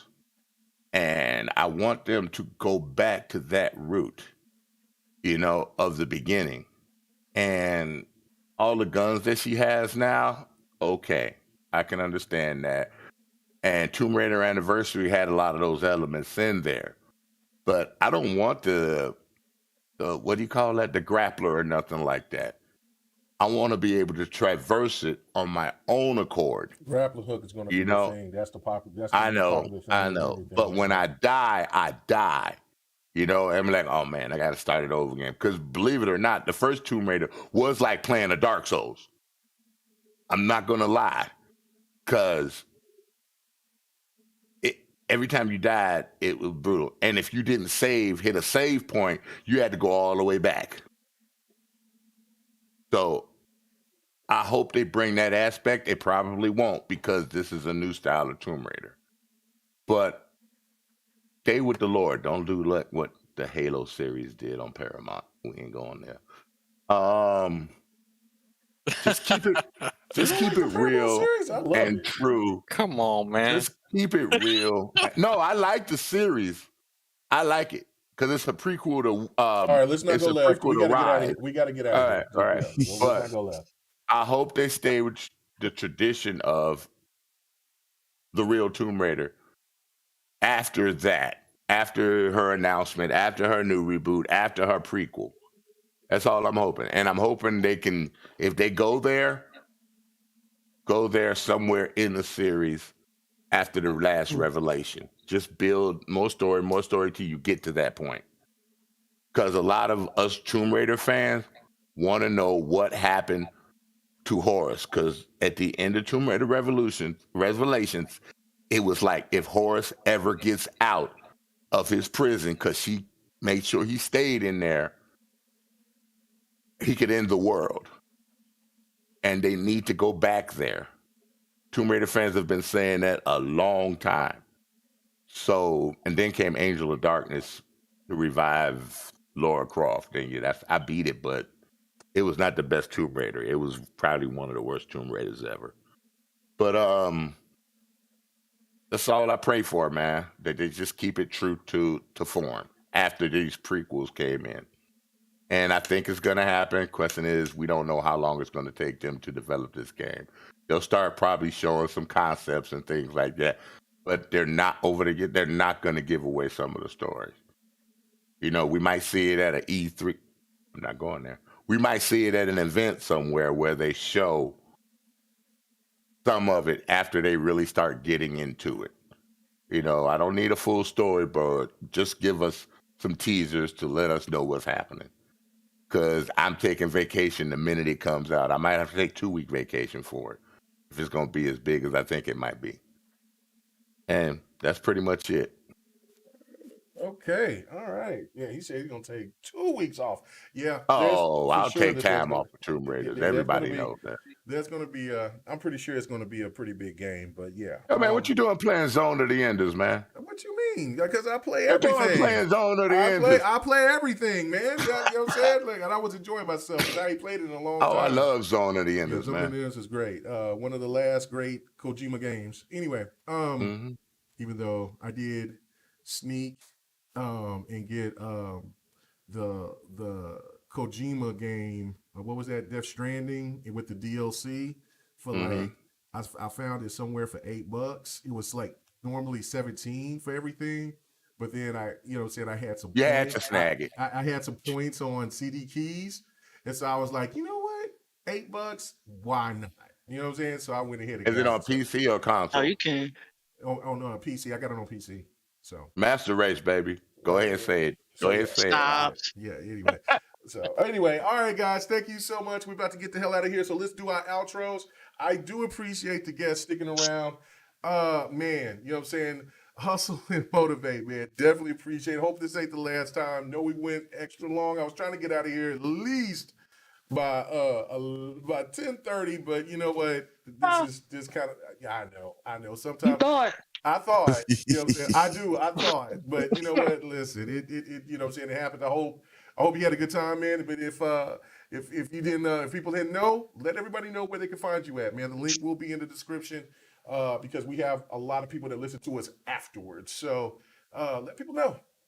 Yeah. Well, first of all, we'll be back. No doubt. Normally I'm not up this late. This is definitely past my bedtime, man. I apologize, brother. I apologize, man. So man, my eyes are so red and burning. But however. I'm sorry, man. So we'll definitely do 2.5 hours max the next time you come on, man. You know what I'm saying? Nah. We appreciate you. Nah. I'm fucking with you now. Hey, okay. Hustle and motivate everywhere on Twitch and YouTube.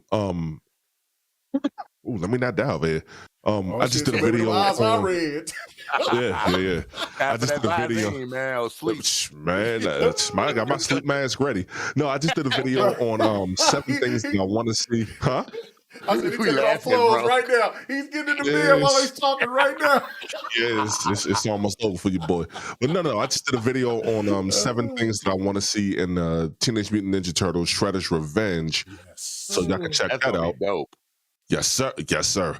Also, Y'all can catch me every Wednesday on the Iron Lewis channel with Lord Attic. We do the Attic Show. I'm a co-host over there. I'm actually having a great time doing that, man. But no, I'll be back. I knew I was gonna come back over here the second you invited me because I saw Kev over here. So yeah, man. I'm gonna get you in crazy as Kev on here. Yeah, as a matter of fact, Addict asked me to hit me up just the other day and asked me if I wanted to be on the show. So I was like, yeah, you know what I'm saying? And then next thing you know, Addict be like, I'm like, hey man, you know, when y'all gonna be on? You still want me on? And then Addict like, oh, yeah, but I already picked somebody else. I'm like, well, why the fuck you asked me? Man. You know what I'm saying? Like, but yeah, hopefully. As y'all can see, Attic is in control of the guest. He's in control of the scheduling. Like, oh my god, I'm gonna see if I can try to help him out in the future. Yeah, because he asked me the other day, so remind him because you know what I'm saying. Because I'm like, yeah. He's like, hey, you gonna be on? I'm like, yeah, I'll come on. Just let me know when y'all need me. And so he's like, all right, cool, bet. I want you on this coming up show. I said, cool. And so watch, he'll forget. So all right, I'm a DM him. I'm a TM. All right. All right, man. No doubt, man. Thank you so much, man. I definitely can't wait to get you back on, man. You just let me know when you free, when you got a Friday night where you can stay up a little bit later. Because I mean, with me getting hype about stuff, Sir X Man, you know what I'm saying, and me skipping D, you know what I'm saying. You never know. Anyway, so we can't have you do the last part no more. Skipping D. What'd you say? I said I didn't have nothing to do with you skipping D. That was all you, that bro. Was all Sir X Man, just messing up the rhythm. Messing up the rhythm. Don't blame Sir X Man on that. Anyway. Yeah, you blame me for everything, and I don't even be doing it. I do. But anyway, man, thank you so much, man. So John Wolf, thank you. Second time, hopefully again, you know, brother. Hopefully ain't the last time, man. I'm glad that you gave the bat signal and said, hey, you want to be on? I'm like, yeah, come on through. So let everybody know where they can find you at. And, man, I'm glad that you making moves. You trying to get out there. Let everybody know where they can find you, man. Yeah, okay. Thanks for giving me a platform to just speak my mind, man. I really appreciate that. You can find me at John Wolf, exactly how it's spelled, next to my little icon there on Xbox, PlayStation, Steam. Also on YouTube. I'm going to be on tomorrow on the Shop Podcast. Episode 248. That's right. Shout out to PTK. Yeah. PTK good tomorrow. For sure. Gonna talk more games tomorrow. I really enjoyed everybody's point of view tonight, and I think everyone had great, opinions and just really thoughts that I go back and I really digest, and it's nice to listen to other people's point of view. You know what I'm saying? So really enjoyed that. And then on Sunday I'll actually be hosting Tim Dog on my own show on the Wolfpack Gaming Podcast. I've had Tim Dog on at 7 p.m. Eastern. So I'm going to send out the link on Twitter. Follow me on Twitter. That's, where you can spark up a conversation. That's usually where I like to kind of speak my mind on Twitter. I'll just see, I'll just post something that, I react to something and just give my 2 cents about it. Some people, don't like that, but it is what it is. So it's nice. I'm sorry. It's okay. John Wolf, exactly how it comes out, exactly how I got it spelled there. Great conversation, Kay. Great topics tonight, man, and everybody brought it. It was honestly awesome, man. Great way to end the week. No doubt, brother. Really appreciate it, man. All right, now we get to the panel. Hey, D, I did not forget you. You know what I'm saying? What up, Dragonheart Yobi? You know what I'm saying? Hopefully, man, you could come on here next week if you wanted to, brother. It's because you said you wanted to come on a couple of weeks ago before I didn't have the podcast because of my homeboy passing away or whatever. But yeah, we gotta get you back on, Dragonheart. Peace, love, life. But D, where can he find you at? And I know that ain't you yawning because I know that you about to stay up all night because you know how we do after the show. Everybody gonna talk till about 2:00 in the morning. Y'all know how y'all do me. So nah. Y'all ain't gonna do that tonight. Right? Y'all ain't gonna do Hey, Snacks, man. Like I'm sitting here like, okay, y'all, and then everybody's talking. I'm like, God damn, it's too. The part about that, K-Mega, you never ever put after the show on YouTube. That's right. I got it. I gotta put it up there. I gotta put that up there. Don't be putting my shit out there. The wife just gave me the look. She's like, you put my business out there. I'm talking about the days we don't it was put business out there. It was just D, and it was just Sir X-Man, and they was like, man, you should record this, and I said I was going to put it, but I keep forgetting, so I will. Wonder Woman had got me distracted, man. Oh yeah, you like my Wonder Woman? Yeah. There you go. Oh, you playing it on the PC, ain't you? Like, you got those come mods. on, we got them mods for DLWave 5, didn't you? We gotta let D get a sign out, man. Come on, now. Where can they find you at, D?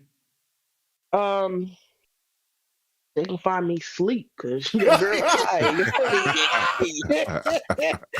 Your girl tired. The TV watching me. You feel me? No shit. You want some breakfast? Hell no. I am hungry though. Shit. I'm not. Listen, I gotta see. I'm getting old now. I gotta watch the cholesterol. I gotta watch the salt. Oh man. Y'all know the vibes. And she loves breakfast. That's the bad part about it. I can't have that shit no more. But anyways, you can find me on GRG every Friday at 9 p.m. 8. That little dusty ass Central Time. Watch your damn mouth, Central for the wins. The Lord's time, baby. Why you gotta treat my time zone like that? I know, Central time. Yeah, our time zone. Ain't nobody. Yeah. Oh, you outnumbered. You outnumbered. Oh shit! Let me. Watch your mouth. Central gang. Where the New Yorkers at? Boston, where y'all at? I'm from DC, so you're not on now, but you're not on now. That's just two of y'all. There ain't enough of y'all. EMV, Chocolate City. We don't believe you. You need more people. Damn. That's all right. But I'm on Twitter at Gingy's Mom, and I'm on Xbox Kirby Titan, and I think PlayStation. I'm Gingy's Mom as well. I'm still working out the 2 accounts, but I'll be out here. My bad. Okay, y'all. All right. Listen to it. We start talking about some mess. Next thing you know, she's kicking and cacking it up. But anyway, we'll see. We'll see how tired she is after the show. Listen, I'm watching back on my eyelid. Stop playing. Damn, the bed right there. Robs, where can they find you at? Are you just as tired, or you Nah. Okay. I'm sorry, but you know me, I could probably hang. But, okay. It's all good. Let's see. You can find me on. Oh, you got something to say, D? No, I was saying you can probably still hang because it's still Friday where you are. We in the future over here. But go ahead though. Hey, that ain't Lord's time. That ain't Lord's time. No, the Lord's time. It's Saturday. No, Lord's you time still is have Friday. Go ahead it's though. Friday. Talk your shit. I'm delirious, y'all. And this is what it's like, GRG after dark when the show ends. Oh my goodness. Okay. My bad. Rob, where can find you at? They can find me at Sherlock2G on Twitter. Mm-hmm. They can PlayStation is Rob's a Geek, and Xbox is also Rob's a Geek. Just to add something, I just saw this. Check your Xbox messages. You might have a $5 deposit. Less. Yep. That expires on July the 16th. And Best Buy also has a gift certificate, like $5, $10 gift certificates. So check your Best Buy account if you have one. Oh shit! Say less. We're gonna have to call that Rob's deal. We love to save money around here. Yeah, I gotta get you and Lady Foxfire on here, and we'll have some discounts. Oh man, I love spreading the word. I love spreading the word of deals. Okay, all right. And Right then, now, stop playing. Ham Solo, brother, where can they find you at, man? Oh man, you tired? You tired? You should have got to me first. No. I had to get all the tired people out of here, man. Shit, because you know what I'm saying. Hey man, I'm this is my kickback and game time right here. So I'm ready to go ahead and hit some games before I go to sleep. But yeah, if you want to check me out, you can find me here every Friday, and then as well on TSWS Gaming on YouTube. Y'all ever gonna have any guests on there? What's that? You ever gonna have any guests on there? On TSWS, with Loke and stuff? Yeah. Yeah. We actually have our first guest coming on hit me up. I'll come on. next week. But yeah, I'd love to have you. I'll definitely hit me up. let Loke know that he has more than one guest that is interested on coming on. I know there's we're definitely gonna have some more guests on our show because it's definitely gets pretty wild. Cozy Beluga, she's wild as hell. If you know say who what she time is. and day your show is on, please. So my show is like the one with Loke is on Friday at 3 p.m. Central D. Let's go. 4 p.m. Eastern time. That's 4 and then Behind Them Sticks is every Tuesday and Thursday, which I need to have some more people up on this from the show on there. I've had D on there. I've had K Meg on there as well. So I definitely would like to get Robs and John and Hustle and Motive. I mean, let's go, Sure, brother. Like I'm trying to. Yeah, send me a link anytime, brother. I definitely will. But yeah, you guys can catch those shows usually at 9 p.m. Central, 10 p.m. The Lord Eastern. knows his time. That's all right. Throw the That's all right, cents up, Proud of my baby. podcast horizon. Wait a minute. I It's just gotta like represent the 12:30 for Midwest, you bro. two. Throw them Central We in the cats future up. over Let here. them know. You know what I'm saying? I replaced East Coast cats with Central cats. Y'all are outnumbered now. Yeah, we strong, bro. You gotta use two hands to say Midwest. Oh my goodness. All right. And You last say but pop not over least- here. Yeah, we say pop. We say pop. We don't say soda. We say Sir X Man. Yeah. What's Sign us up? out, man. So let's get the hell out of here, man. It's 11:43. I can't make it to Saturday.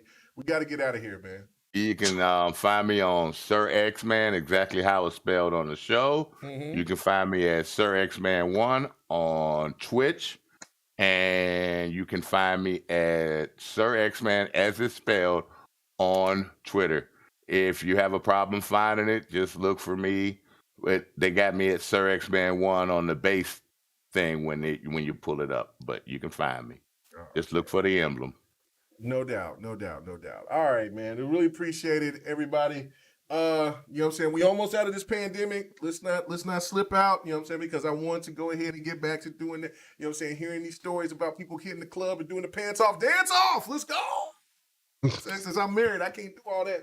So, you know what I'm saying? Only So you need to follow your dream through other people, right? Well, You pretty do much. that pants off, dance off at home. I do. Yeah. Like, honey, can I hit the club? No, shit. You better do the club in this bedroom. That's it. So, yeah.